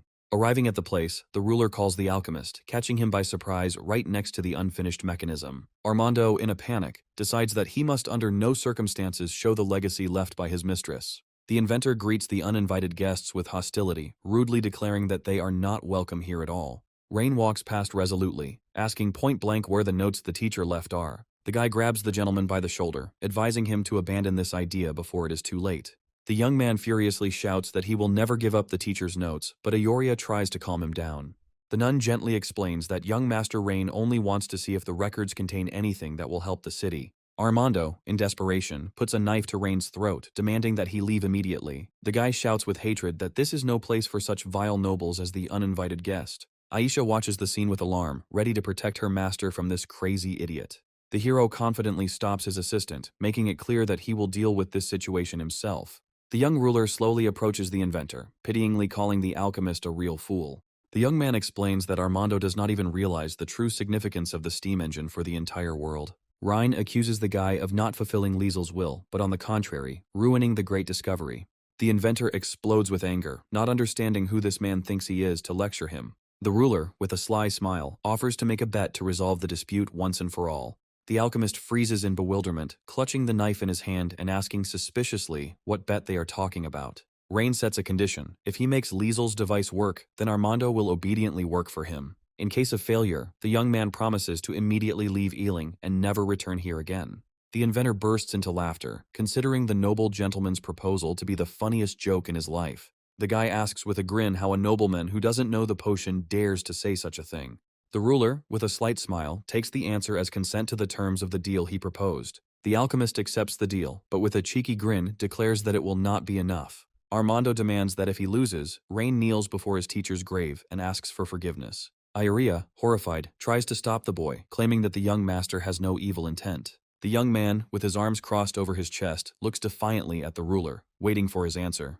The hero accepts all the conditions without hesitation, promising to personally apologize to Liesel in case of his loss. Rain, with undisguised interest, asks permission to look at the steam engine that Liesel left behind. The ruler is gleefully anticipating how he will mercilessly exploit Armando after fixing this mechanism. The inventor proudly presents Professor Liesel's legacy, begging them to be careful and not to break the device. Aisha and Ioria look at the strange thing with bewilderment, not understanding the purpose of this device. The hero approaches the machine with bated breath, recognizing it as a real steam engine. The young man cannot contain his delight, repeating in shock how brilliant this invention is. The young man touches the cold metal with trepidation, admiringly recognizing his late mentor as a true genius. The assistant asks in surprise if the things Liesel has invented are really that amazing. The gentleman explains with passion that in any world, a person who created a steam engine must be considered a genius. The alchemist proudly declares that the professor was a great person, unlike others with undeserved reputations. Rain is surprised to realize that Armando lived here only to keep this mechanism alive. The boy sadly admits that Professor Liesel never told him how to make the device work. The hero decides to disassemble the machine, but the inventor screams in horror, not believing what he heard. The alchemist, in a panic, warns that if everything is not put back together, the professor's discovery will be destroyed. The young man declares with absolute certainty that there is no mechanism in the world that he is not able to repair. The ruler asks to bring a screwdriver, but the young man, perplexed, asks what it is. The gentleman covers his face with his hand in despair, not understanding how one could not know about such a simple tool. Armando sheepishly explains that he used magic, surprised by his interlocutor's ignorance of the simplest things. The inventor scornfully says that the spoiled youth is incapable of understanding the enormous amount of work that went into the device. Rain sighs in resignation, realizing that he will have to do without such a necessary tool as a screwdriver. Rain asks Aisha for a knife, demonstrating resourcefulness in a desperate situation with no tools. The young man deftly uses the blade to carefully pry open the outer panel of the steam engine. After removing the lid, the ruler admires the beautiful work, once again recognizing Liesel as a true genius. Suddenly, the hero's face distorts with shock because the most important parts are missing inside the mechanism. The gentleman turns angrily to the alchemist, demanding an immediate answer as to where the internal parts have disappeared to. Armando stands frozen in amazement, unable to understand how a stranger could know about the missing components. The guy tries to hide the truth by suggesting that Rain admit defeat and go to bow to the professor's grave. The young man does not fall for the trick, pointing out exactly where the main control part should be. The ruler's patience runs out and he furiously demands to know where the part went, forcing the inventor to shut up. The alchemist, with pain in his voice, admits that the insides of the machine were taken by some unknown nobleman. Rain asks in bewilderment why some nobleman would need an ordinary set of gears. Armando bitterly recounts how a nobleman forcibly took rare parts to create a statue of himself. The hero becomes enraged, not believing that someone could destroy the main parts to prove their own stupidity. The ruler, seething with anger, demands that the name of this bastard nobleman be immediately revealed. The inventor tries to stop the young man, warning him that he is too big a boss to be insulted. The young man sneers with icy contempt, doubting the existence of those he dare not insult. The gentleman resolutely declares that he wants to see the one who dared to hinder progress and its industrialization. The guy, with fear in his voice, finally says the name of the culprit, who turns out to be a certain Duke Oscar. Ioria shudders in horror upon hearing the name, clearly recognizing a very influential and dangerous man. Rain immediately turns to the nun, wondering where this mysterious duke comes from. Ajoria begins the story by mentioning that Duke Oscar was once only a minor nobleman in Esling. The girl describes how his amazing achievements in alchemy and victory in the imperial competition attracted the attention of the emperor. For his talents, Oscar was generously rewarded not only with resources, but also with lands along with the high title of Duke. Rain, looking tense, immediately asks where exactly the lands granted to him are located. The nun replies with alarm in her voice that his possessions are located in Granzel, the upper right part of Esling. Aisha and the hero realize with horror that the Granzel region belongs to Grand Duke Teleros Elroy, not the Edgar family. The young man recalls his father speaking of the strained relationship and disagreements with Grand Duke Elroy. The assistant confirms that the father and Elroy's political views differed greatly, leading to frequent clashes on the council. The ruler brushes aside old problems, focusing entirely on the current, more pressing task. The gentleman, with icy fury in his gaze, pronounces the name of the culprit, promising to remember Duke Oscar forever. Rain, in a rage, grabs Armando, vowing to make the culprit pay 100-fold for the shattered gears. Ioria rushes to the young master in panic, begging him not to conflict with Duke Oscar because of the mortal danger. The ruler coldly waves his hand, stating that it is Oscar who should be afraid, since he dared to destroy a priceless thing. The alchemist looks at the hero with distrust, unable to believe his determination to stand up to the powerful Duke. The young man confidently reassures Armando, promising not only to get the steam engine working again. The gentleman with the flaming gaze swears that he will show Duke Oscar the true value of this great invention. The young man hopefully asks the nun if there are any drawings of the destroyed parts left in Liesel's notes. The guy regretfully reports that the professor did not leave such an important drawing in her alchemical notes. Suddenly, the inventor remembers that Liesel was supposed to discuss the production of these parts with the dwarf blacksmith. Rain immediately realizes that this is their only chance, because the dwarf blacksmith should know everything about the missing parts. Armando admits with annoyance that the dwarf blacksmith did not want to see him, despite numerous attempts. Rain confidently places his hand on the alchemist's shoulder, deciding to take the negotiations into his own hands. The young man grins and says he'll try it himself, ignoring the warning about the guy's strange nature. Before they can enter, the heroes hear a rude order to get out, because the owner has no time for the villains to entertain themselves. Ioria tries to intercede, assuring Uncle Bram that the young master has done much for the people of Esling. The blacksmith snorts with contempt, making it clear that he is well aware of all the deeds of this scoundrel nobleman. The master cynically downplays his merits, asking if his entire glory lies in killing a couple of corrupt officials. The nun enthusiastically praises the ruler, calling him unusually good and loving his people. Bram angrily cuts the girl off, stating that this is merely the duty of a ruler, and not a reason for praise. The gentleman agrees with a smile, confirming that it was precisely to fulfill his duty that he came here today. Bram is amazed by the young man's wisdom, not understanding how such a boy can say such mature things. The blacksmith shrewdly guesses that, since they have come, it means they definitely need some important service. Rain directly asks for Liesel's drawing of the gear for the steam engine, hoping to create a new part. The master explodes in rage, ordering them to leave immediately and refusing to give up the damn thing. The gentleman looks calmly at the dwarf, trying to understand the reason for such a sudden and furious refusal. Bram painfully admits that it was these gears that killed Liesel, causing her death at the hands of the noble bastards. The blacksmith cries out in despair that he will never make this damned thing for anyone again. Armando angrily accuses the old man of hypocrisy, recalling his own words about the blacksmith's duty to people. The master rudely shuts the guy up, shouting that there will be no fights or arguments, and this is his final decision. The dwarf adds bitterly that even with the presence of dragon crystal ore, the mechanism still will not work. Rain suddenly realizes that the key to the machine's operation lies in the dragon crystal ore, not the design. Bram, in anger, takes the young man's words as an insult, thinking that he doubts his skill. The gentleman throws down a challenge with a cheeky grin, hinting that the blacksmith's abilities cannot be relied upon in this matter. The master clenches his fist, furious at the brazen attack of the stupid boy, which has hurt his pride. The blacksmith explodes into a scream, demanding that he stop talking this nonsense and shut up immediately. The dwarf reveals the main secret, explaining that only the ancient race of dragons is capable of smelting iron ore. The young man confirms his guess with icy calm because the dragon's shadow behind him says a lot.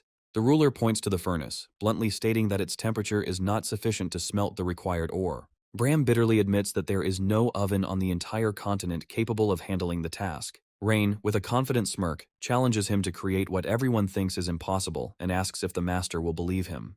Bram smiles in disbelief, because the construction of such a furnace would revolutionize the entire level of forging in the empire. The blacksmith looks at the young man with disdain, not understanding how a boy from a family of lords dares to speak such loud words. With a predatory smile, Rain offers a deal, promising to forge Liesel's gears if he builds the necessary furnace. The master, succumbing to excitement, agrees to the bet, not suspecting that the guy finally forced him to agree. The gentleman confirms with satisfaction that the deal is done, and now there is no turning back for either of them. The dwarf, leaving, throws a harsh condition over his shoulder in case the young man fails. Bram, with an adamant look, declares that if the guy loses, he will have to get out of here immediately. The ruler, with the precision of an engineer, determines that the temperature in this furnace is far from the melting point of iron ore. The young man immediately finds a weak spot, realizing that the design lacks a secondary oxygen supply system. Rain, hammer in hand, is ready to back up his words with action, radiating an aura of confidence and hidden power. Rain, without hesitation, delivers a crushing blow with his hammer to the stonework of the furnace, shocking everyone. Ayoria and Armando scream in horror, unable to believe what the young master has just done. The alchemist, in a panic, attacks the hero, accusing him of destroying the last hope of creating the parts. The ruler, with an unperturbed smile, reassures his friends that his actions were part of a brilliant plan. The young man explains that the holes made are not destruction, but channels for the supply of secondary oxygen. The young man shows the diagram with a gleam in his eyes, proving that the temperature can now reach the required level. The nun looks at the stove doubtfully, not believing that such simple changes could really work. The gentleman calls not to underestimate the power of science. His confidence is infectious and gives a faint hope. The returning Bram hands over the iron ore with distrust, still considering the boy's idea to be empty boasting. The blacksmith, seeing holes in his furnace, explodes with rage, accusing the scoundrel of treacherously destroying his creation. Bram shouts in rage that today he will kill the impudent man who dared to ruin the work of his life. Rain looks calmly at the enraged dwarf, giving a 100% guarantee that this furnace will melt the ore. The master scornfully ridicules the boy, not believing that he could know more about smelting than the old blacksmith. The blacksmith explodes with indignation because even a child knows that holes in the furnace will only lower the temperature. The gentleman, with an unperturbed look, suggests simply loading the fuel and seeing how everything works. The dwarf agrees with grim determination, promising to beat the boy up if this turns out to be another trick. All three, holding their breath, peer into the blazing mouth of the furnace with fear and hope.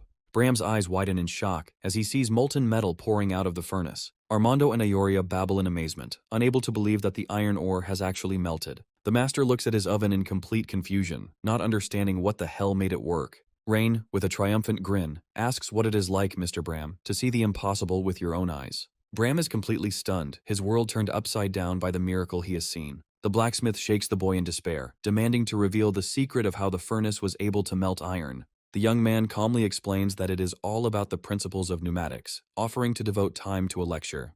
The gentleman reminds him of the deal, and Bram, reluctantly, admits his defeat because the boy actually won. The master, with renewed determination, declares that since the furnace is working, he will forge these gears for him again. The blacksmith's gaze becomes hard. He honestly warns of trouble if that nobleman appears again. Rain promises with icy confidence that if the nobleman does not come, he himself will go looking for him. A young man holds in his hands, with delight, the main part of a steam engine, the key to a new era. The ruler laughs madly, proclaiming the advent of the industrial era, his eyes burning with the fire of ambition.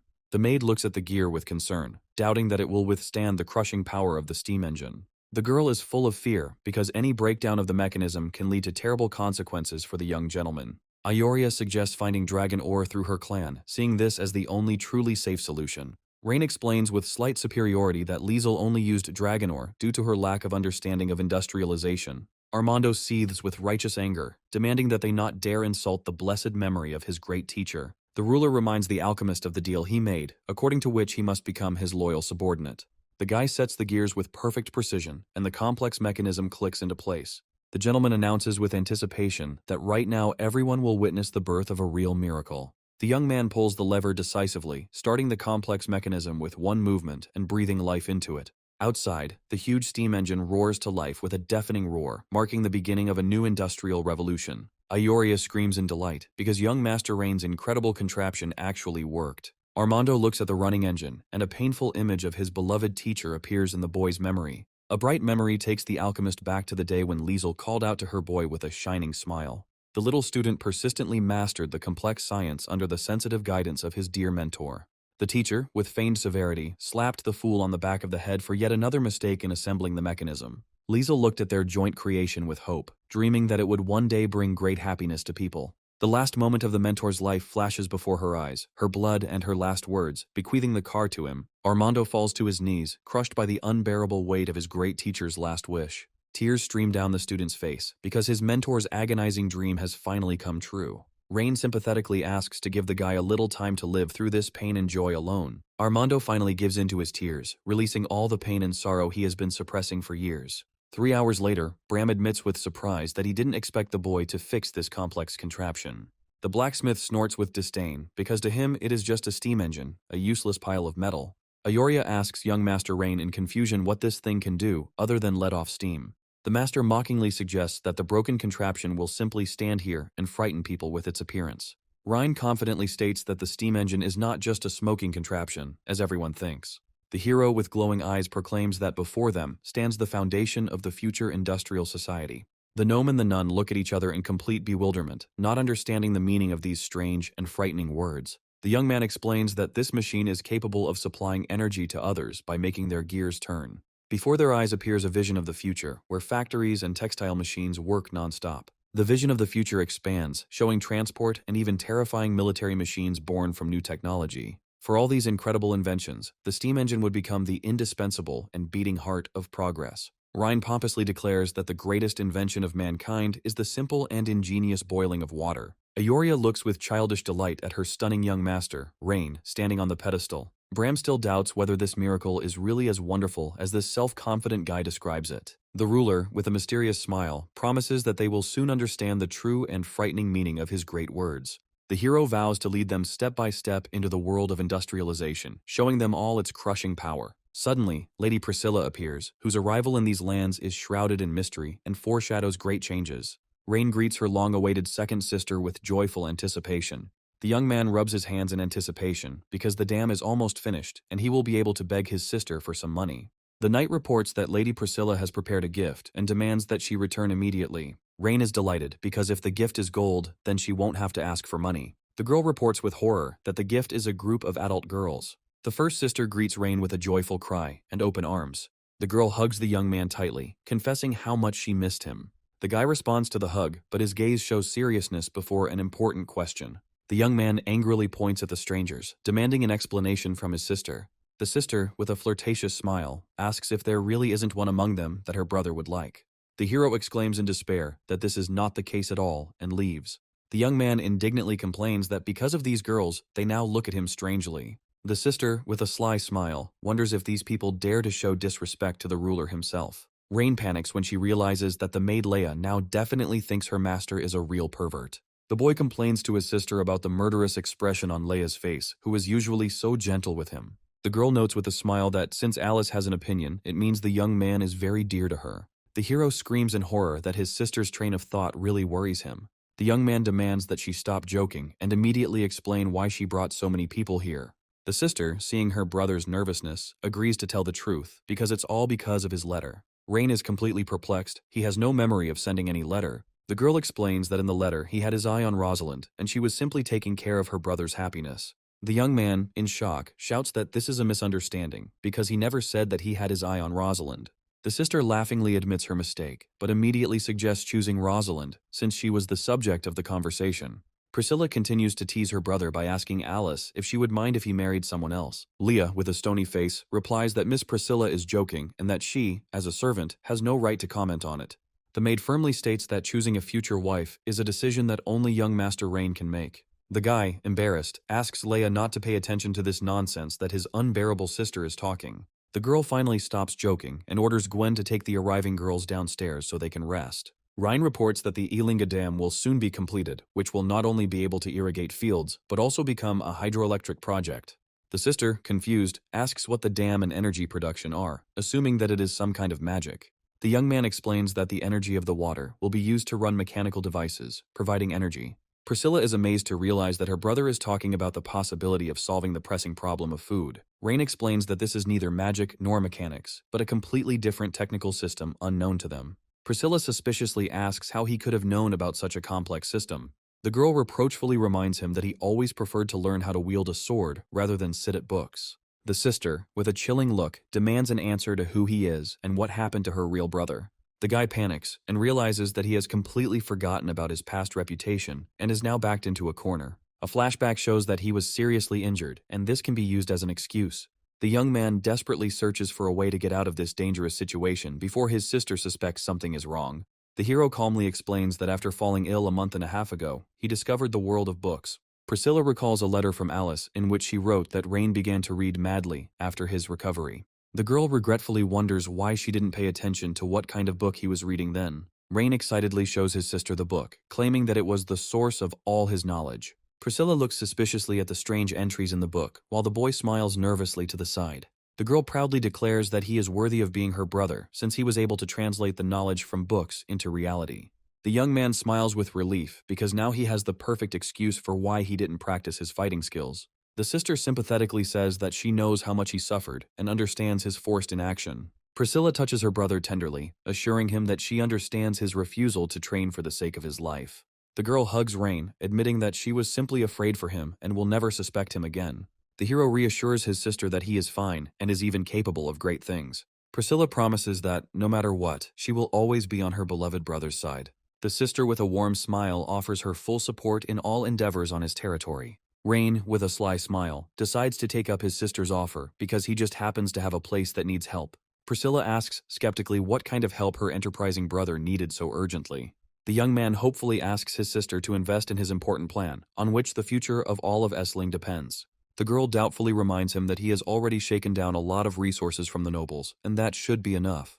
The guy explains with a laugh that this time the problem is not money, but an acute shortage of people. Memories show that Essling suffered enormous losses in men over many years of wars and disasters. There is a particularly acute shortage of people who are able to work with and understand new, complex technologies. The sister realizes with a serious expression that what her brother really wants to ask her for is people. The hero, with a triumphant look, confirms his sister's guess, because this is precisely what he asked for. The young man asks for experienced blacksmiths and farmers, promising them a good life and training in new technologies. Priscilla doubtfully states that the plan is not bad, but she is not going to let people go so easily. Rain reproaches her sister for her unwillingness to keep her word, reminding her that Essling's development is also beneficial to her, to which she laughingly agrees.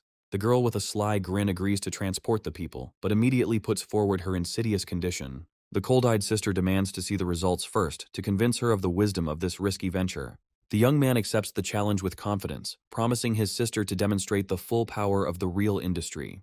Priscilla is relieved to admit to Gwen that her fears were unfounded and that Rain is still the same brother and not the Emperor's puppet. Gwen agrees, noting that the intelligent and diligent young Mr. Rain will definitely develop Essling for the better. The girl clutches the cup, coldly declaring that she will never forgive the Emperor for poisoning her brother. Since the Emperor deprived Rain of the opportunity to practice martial arts, it would be fair to make him lose his son. Sister orders Gwen to learn everything about the princes and choose the easiest and most vulnerable target among them to strike. Priscilla, with cold determination, declares that she will make the Emperor pay for all his sins.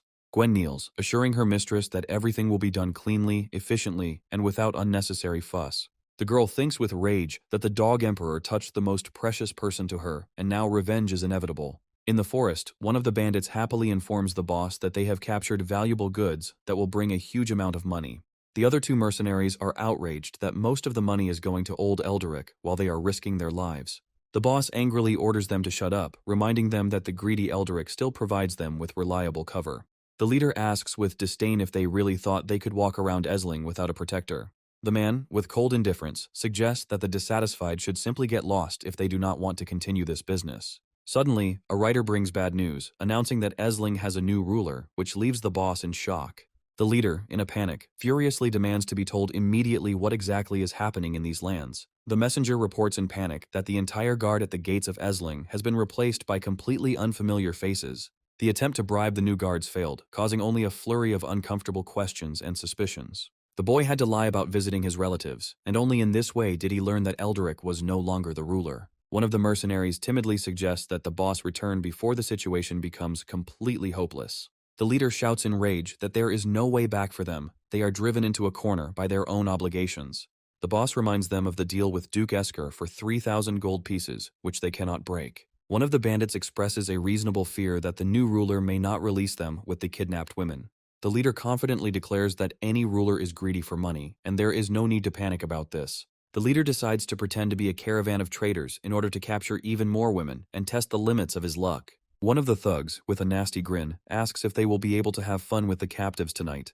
The bandits take a nasty joy in asking their boss for permission to have some fun with the captives before their possible death. The leader, with cold indifference, allows everyone to be used except the mysterious red-haired girl.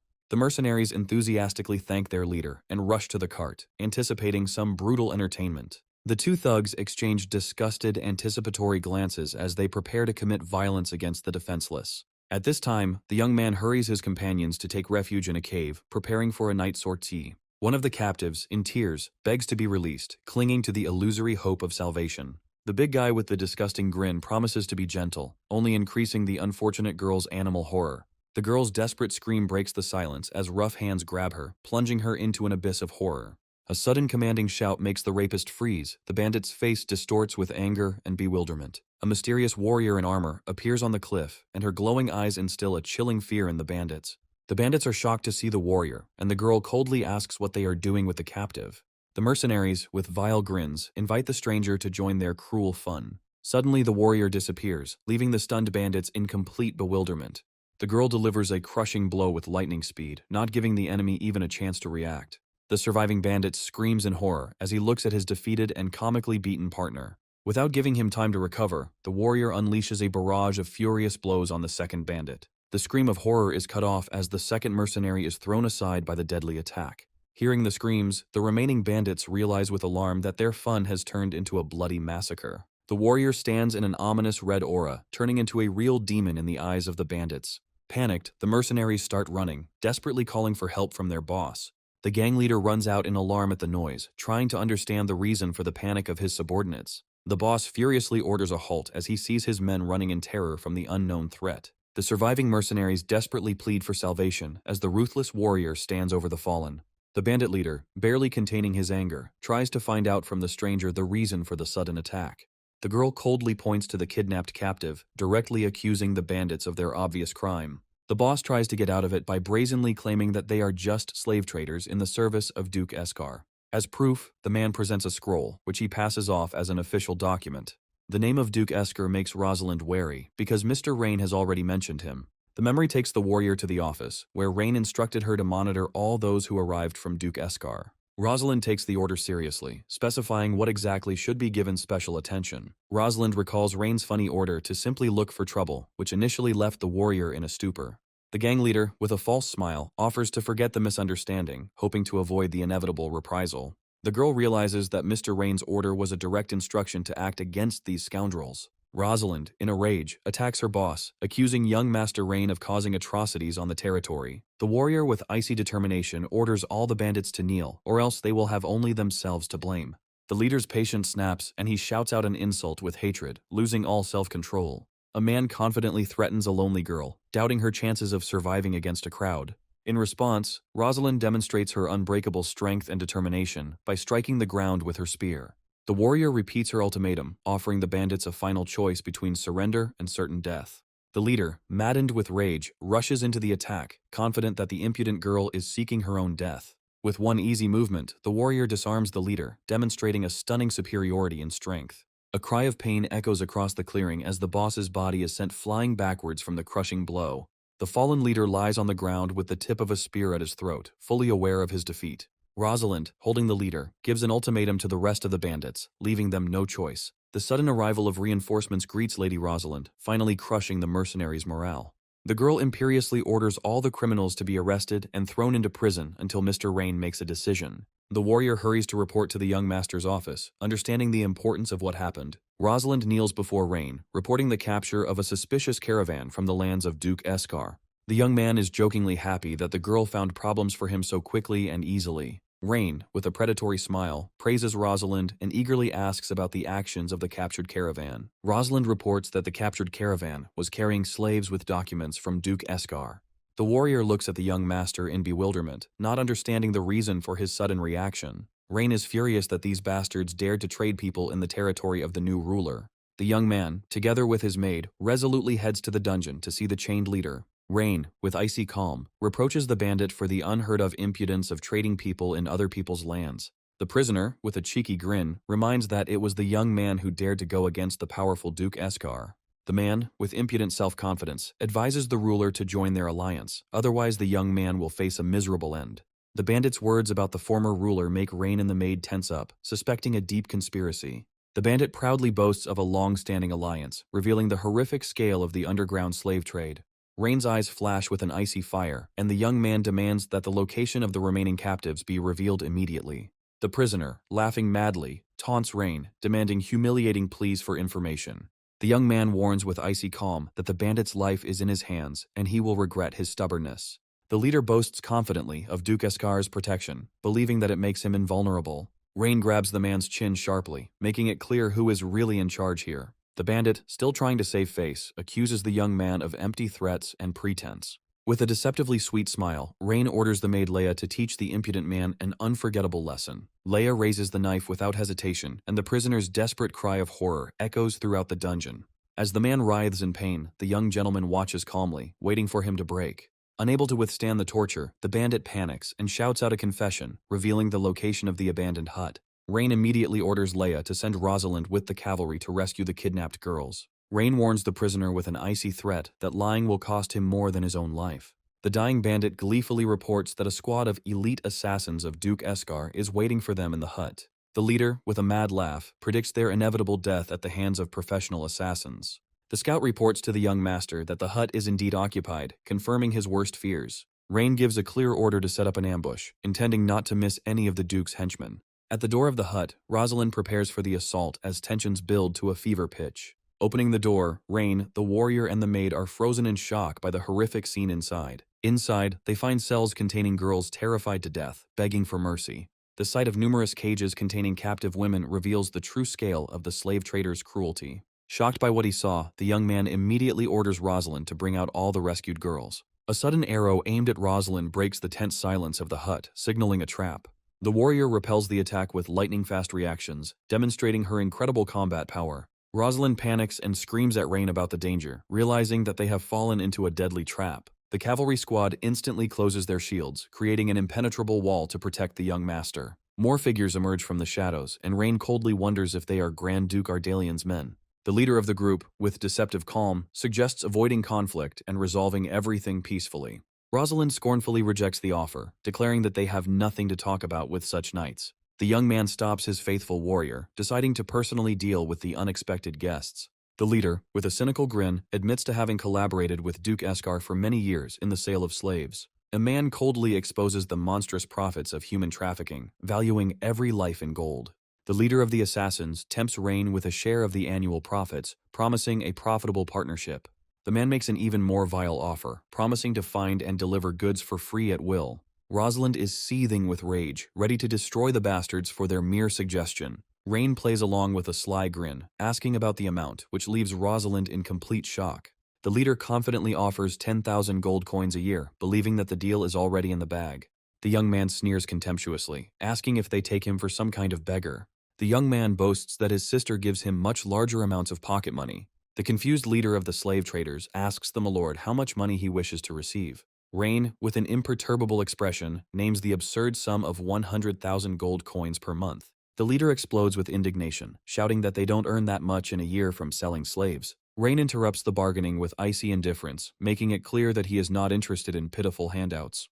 The young man gives the order to turn the enemies into porcupines, and the archers immediately prepare to fire. The leader of the assassins, in a panic, tries to buy time, begging to be allowed to report everything to the Duke. In his thoughts, the man already anticipates how Duke Escar's army will destroy the small detachment of the impudent man. In an attempt to deceive Rain, the slave trader offers to leave a deposit as a token of his false sincerity. The young man instantly recognizes the trick and gives Rosalind the order to attack immediately. Realizing that their plan has failed, the assassins scatter in terror, trying to escape. The leader orders the archers to cover the retreat, hoping to delay Rain's squad and escape. Rosalind, on horseback, furiously commands that fire be opened so that no criminal escapes alive. In response to the pursuit, the Knights of the Rhine are rained down with a deadly hail of enemy arrows. A mage from the enemy squad creates a powerful water shield, easily reflecting a hail of arrows. A sudden, blinding flash of light breaks through the water barrier, catching the mage off guard. Rosalind triumphantly declares that all the enemy's men have already been captured, and resistance is useless. The warrior with icy calm pronounces the death sentence on her enemies, leaving them no chance. The leader of the assassins is in despair when he realizes that their plan has failed, and that now everyone faces certain death. Seeing Rain standing alone, the man understands that this is the only chance for salvation. The leader gives the order to cover him, intending to grab the young master and use him as a human shield. The remaining assassins rush forward without hesitation, ready to sacrifice themselves for the boss. Rosalind fiercely holds back the onslaught of enemies, desperately shouting at the young man to be careful. The girl gives the order to immediately protect Rain, while the knights rush to stop the leader rushing towards him. The leader, in a desperate rage, rushes at Rain, swinging his dagger for a fatal blow. The man's attack is suddenly stopped by an invisible force right in front of the completely calm young man. The pink-haired maid easily repels the assassins, revealing her incredible strength. The defeated leader realizes with horror that this girl is far from a simple servant. The last surviving assassin, in a suicidal act, attacks Rain, hoping to take revenge. The pink-haired girl, with the grace of a predator, stops the attack with a powerful and precise blow. The knights instantly surround the defeated enemy, leaving him no chance of salvation. The maid looks in cold rage at the assassin who dared to raise his hand against the young master. Suddenly, the girl screams in panic, noticing a new threat aimed straight at Rain's back. The treacherous blade pierces the young man's shoulder, and shock and pain are reflected on the young man's face. Despite the treacherous blow, Rain remains icy calm and orders the men to hold the line. The news of the young master's injury spreads panic among the knights, and they rush to the defense. The leader of the assassins understands that the resulting chaos is the only chance to escape and report everything. Rosalind and Leah run to the wounded boy in horror, fearing the worst outcome. Rain stops the chase, ordering him to be taken back to safety immediately. The warrior desperately urges Leah to quickly bandage the young master's wounds. Suddenly, Rosalind realizes with horror that the culprit of the attack has disappeared without a trace in the confusion. The slaver leader runs desperately through the forest, obsessed with surviving and delivering the news to the Duke. The fugitive's path is suddenly blocked by a mysterious figure that appears from the forest shadows. The elegant Sister Reyna greets the enemy with a polite smile, cutting off all his hopes of salvation. The assassin leader makes a fatal mistake by not seeing the threat in the elegant lady blocking his path. Priscilla Zager introduces herself with icy calm as the Duke's eldest daughter and ruler of the lands. The man falls into a stupor, realizing that the heiress of the powerful Ardalian family stands before him. Panic grips the leader at the thought that all of Duke Escar's dark deeds may now be revealed. The girl, with a sly smile, asks who were the people the assassins fought in the valley. Priscilla reveals the shocking truth that they were the soldiers of her younger brother, Rain Zagar. The slave trader leader is horrified to realize that the boy he tried to kill is the Duke's son. Sister Reyna notes with satisfaction that the knight's harvest was large, and her brother's growing up was a surprise. Priscilla leaves, proudly noting that brother Rain has fully lived up to expectations. The girl praises the young man's intelligence and self-control, preparing to mercilessly deal with such trash as this assassin. Priscilla, with a deceptive smile, promises not to interfere, lulling the vigilance of the doomed enemy. The leader asks again with disbelief, desperately clinging to the ghostly chance of salvation. The girl coldly confirms her role as a simple spectator, enjoying the man's helplessness. Suddenly, Leah appears behind the assassin, and Priscilla announces that he has awakened the real beast. The leader's body is pierced by an uncontrollable tremor from an unknown force that has completely bound him. The man turns to the maid in horror, finally realizing the true source of his fear. Leah's eye flashes with an ominous light, passing the death sentence on him for attacking the young master. Seized with animal terror, the assassin babbles incoherent pleas for mercy, realizing his fate. The maid lifts the man into the air with an invisible force, and his pleas for life are frozen in midair. The last breath gets stuck in his throat as the leader realizes that his life is painfully fading away. In the last moments of his life, the leader realizes with horror that the maid's magic exceeds any imagination. Under the ominous cross in the sky, Leah reveals her true and terrifying name, Luthien Ilvandar. The assassin's dying scream is cut off as his body is torn apart, splashing across the night sky. The pink-haired girl disgustedly creates a barrier to avoid getting dirty in the enemy's blood. The maid, with icy calm, delivers her verdict that the fool has brought a quick death upon himself. Leah reports to Lady Priscilla that young Master Rain is injured and that she must return immediately. The older sister gives permission with a cold smile, taking full control of the frightening situation. Like a shadow, the faithful servant rushes from her place to be next to her master as quickly as possible. Priscilla, with a sly grin, asks Gwen if she should remind Rain not to anger his loyal servant. The traitor Gwen emerges from the portal, and her appearance reveals a sinister plot against the young man. Gwen confidently states that Leah's loyalty is so great that she would never harm Rain. Priscilla, with a playful grin, chides Gwen for making her brother look like a real scumbag. The joke about a possible marriage with Rain catches Gwen off guard, causing the girl to feel embarrassed and confused. The elder sister gives a cold order to remind Duke Esgar of his insolence and lack of time. Priscilla promises with icy fury that the consequences of insulting the Zagar family will be unbearable. The traitor meekly accepts the order, ready to fulfill the will of her mistress without unnecessary questions. The girl hurries to return so that the young man does not suspect deception and does not reveal the secret absence of his sister. At the mansion, Leah anxiously and tenderly treats the young master's wound, worrying about his condition. Rain stoically downplays the severity of the injury, calling the treacherous blow a mere scratch. Pain pierces the boy when the maid touches the wound, and the girl begs the young man not to move. Gently touching the maid's face, Rain tries to dispel the anxiety, but his carelessness only increases the worry. Leah resolutely rejects the young man's frivolity, demanding immediate rest and complete peace for him. Priscilla bursts into the room, masterfully feigning panic and concern for her wounded brother. With exaggerated alarm, the sister rushes to the young man, demanding that he immediately show the wound. Under the guise of concern, the girl asks a tricky question, trying to assess the seriousness of the consequences for the future. The guy, with a disarming smile, again assures his sister that the wound is just a minor scratch. Both girls, hiding their true motives, unanimously reproach Rain for his unforgivable carelessness. The maid, with a trembling voice, reveals the horrifying truth that only a millimeter separated him from death. The sister immediately picks up the maid's words, sternly scolding her brother for his unacceptable frivolity.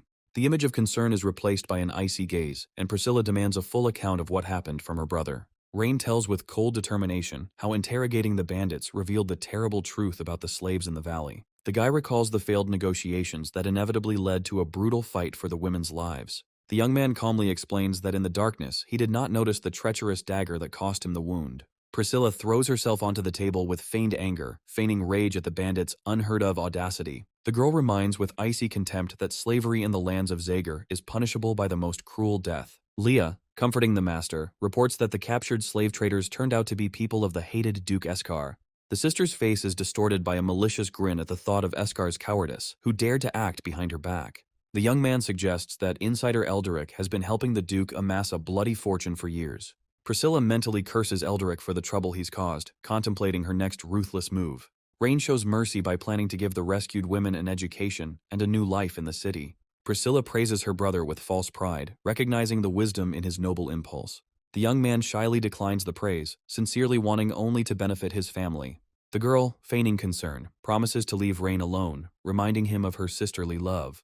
The boy accepts his sister's words with a grateful smile, unaware of the mortal danger. Priscilla feigns a yawn as she shifts responsibility for Rain's safety onto the shoulders of her devoted maid. Leah, with a trembling voice, swears to protect the young master, promising not to allow a single scratch. The insidious sister leaves the room, where her faithful accomplice Gwen is already waiting for her in the corridor. Priscilla coldly confirms that her brother's injuries are not serious, and her mask of concern instantly falls away. The girl's face is distorted by cold rage, because the failure of the assassination attempt ruins her insidious plans. The older sister turns to Nox for help, preparing a new stab in the back of her gullible brother. The powerful magician awaits his mistress's command in full readiness, ready to fulfill any will. Priscilla gives the icy order to interrogate the bandit leader, but to keep him alive for her own purposes. The girl clarifies that Rain will conduct the interrogation, cunningly framing her brother and hiding her true intentions. Defeated in battle, Armando kneels before Rain, swearing eternal allegiance to his new master. The young man recalls with irony the proud words of Armando, who swore to die rather than serve the nobleman. Rain humorously mimics the pompous speeches of his new subordinate, causing him obvious irritation. A bad joke ends in sharp pain when the wound on the guy's shoulder opens again from sudden movements. Armando looks at the gentleman with complete disappointment, doubting his adequacy and regretting his oath. Armando's sudden surge of loyalty proves to Rain that his strange behavior has worked and that the boy is now in his power.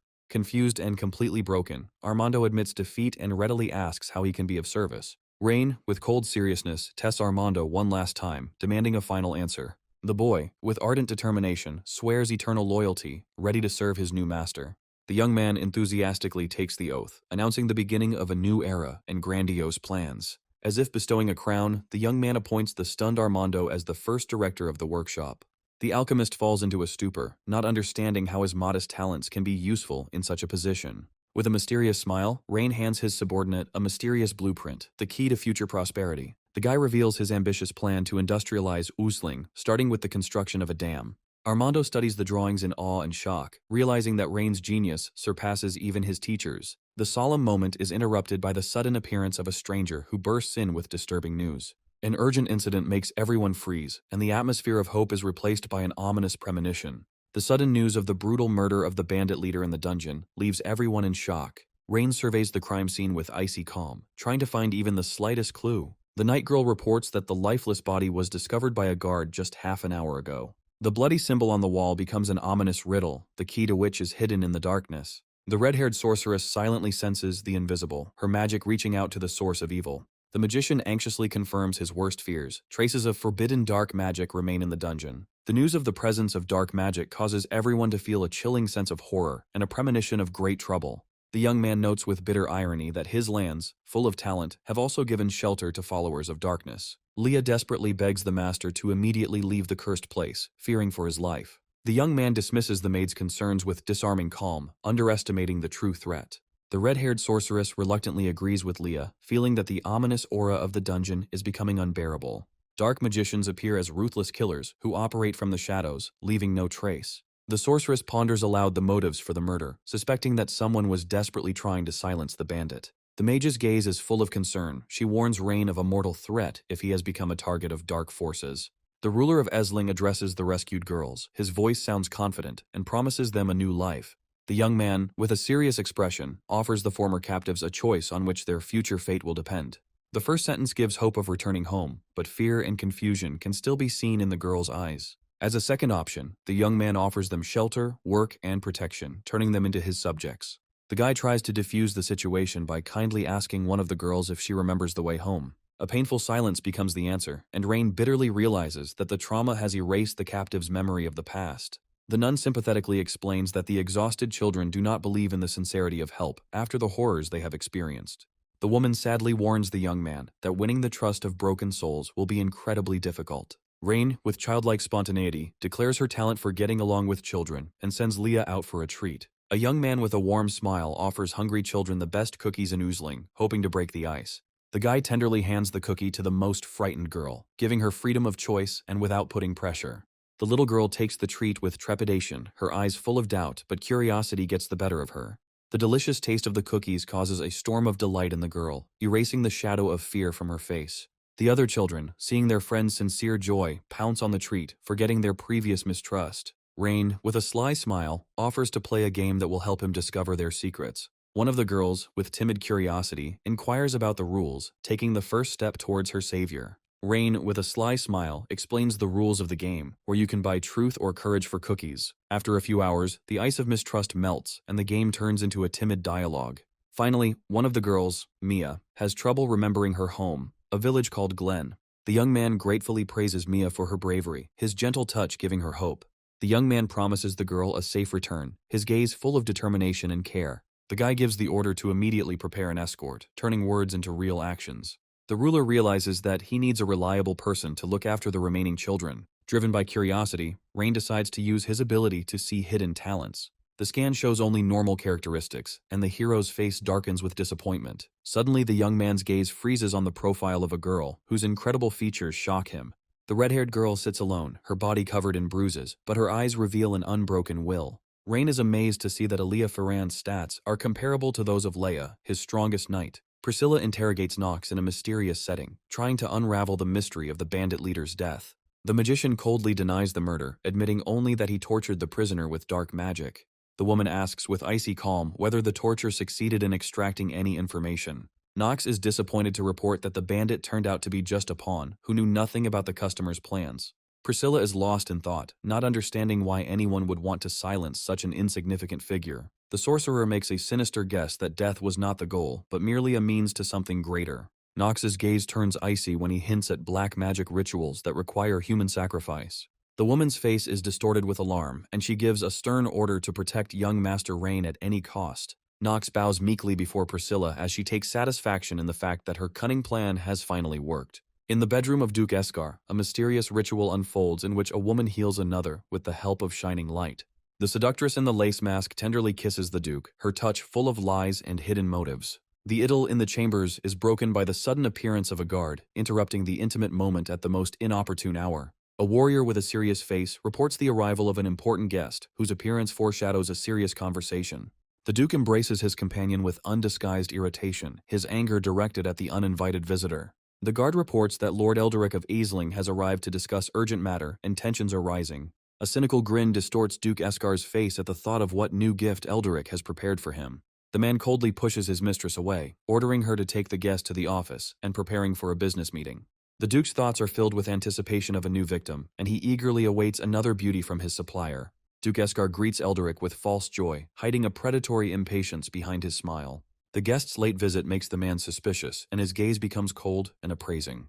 The Duke anticipates that Elderic has brought him new goods, not hiding his debauchery. The visitor apologizes for the intrusion with icy calm, his face not auguring anything good. Elderic intrigues his interlocutor, declaring that this time he brought not a woman, but important news. The man reports that Reincarnates has banished him, cutting off the Duke's access to the supply of live goods. Escar explodes with rage, not believing that his loyal accomplice was thrown out so easily after many years of service. The guest bitterly admits that he underestimated the young and self-confident ruler of Aisling, Reincarnates. Elderic tells how the young man personally dealt with the leader of the bandits, a key figure in their dirty business. The Duke is shocked to realize that their covert operation could have been completely exposed by the cheeky guy. Elderic, with feigned bravery, declares that he is risking his life to deliver this news, hinting at a mortal threat. The Duke anxiously asks if this means that the impudent youth Rain will dare to attack him personally. The guest reminds Escar of the illegality of the slave trade, suggesting that Rain is using it as a pretext for revenge. Cold sweat breaks out on the Duke's forehead at the thought that exposure to the Emperor would mean certain death. The man desperately seeks salvation, asking his accomplice if he has any plan. Elderic's face twists into a sinister grin as he reveals the dam has been built, seeing it as the key to revenge. Escar is perplexed as he tries to understand what role an ordinary hydraulic structure could play in their conspiracy. The visitor, with a devilish gleam in his eyes, explains that the collected water is capable of flooding the entire lower city. The villain proposes to use the dam to create a disaster in order to capture Aisling under the pretext of helping. The Duke is horrified to realize that this insidious plan involves the murder of the son of the Grand Duke Aldarion. Duke Escar refuses in panic, paralyzed by an animal fear of the wrath of the Grand Duke Aldarion. Elderic coldly reminds them that if they are denounced to the Emperor, they will both face certain death. The conspirator offers a brilliantly simple solution, to blame Ryan's death on an accident with the dam. The man tempts the Duke by painting pictures of the future, where after the capture of Aisling, any beauties will be available to him. Greed and fear win out, and Escar, with a predatory grin, agrees to carry out the insidious plan. Red-haired Aoria sits in an elegant pose, her calm and beauty creating a sharp contrast with the world around her. Rain is losing patience, because for 3 days, the mysterious girl has not uttered a single word, plunging into silence. The young man awkwardly tries to start a conversation, but Aoria only silently tastes the offered cookie. The young man's face darkens as he imagines the horrors the child must have endured to become so withdrawn.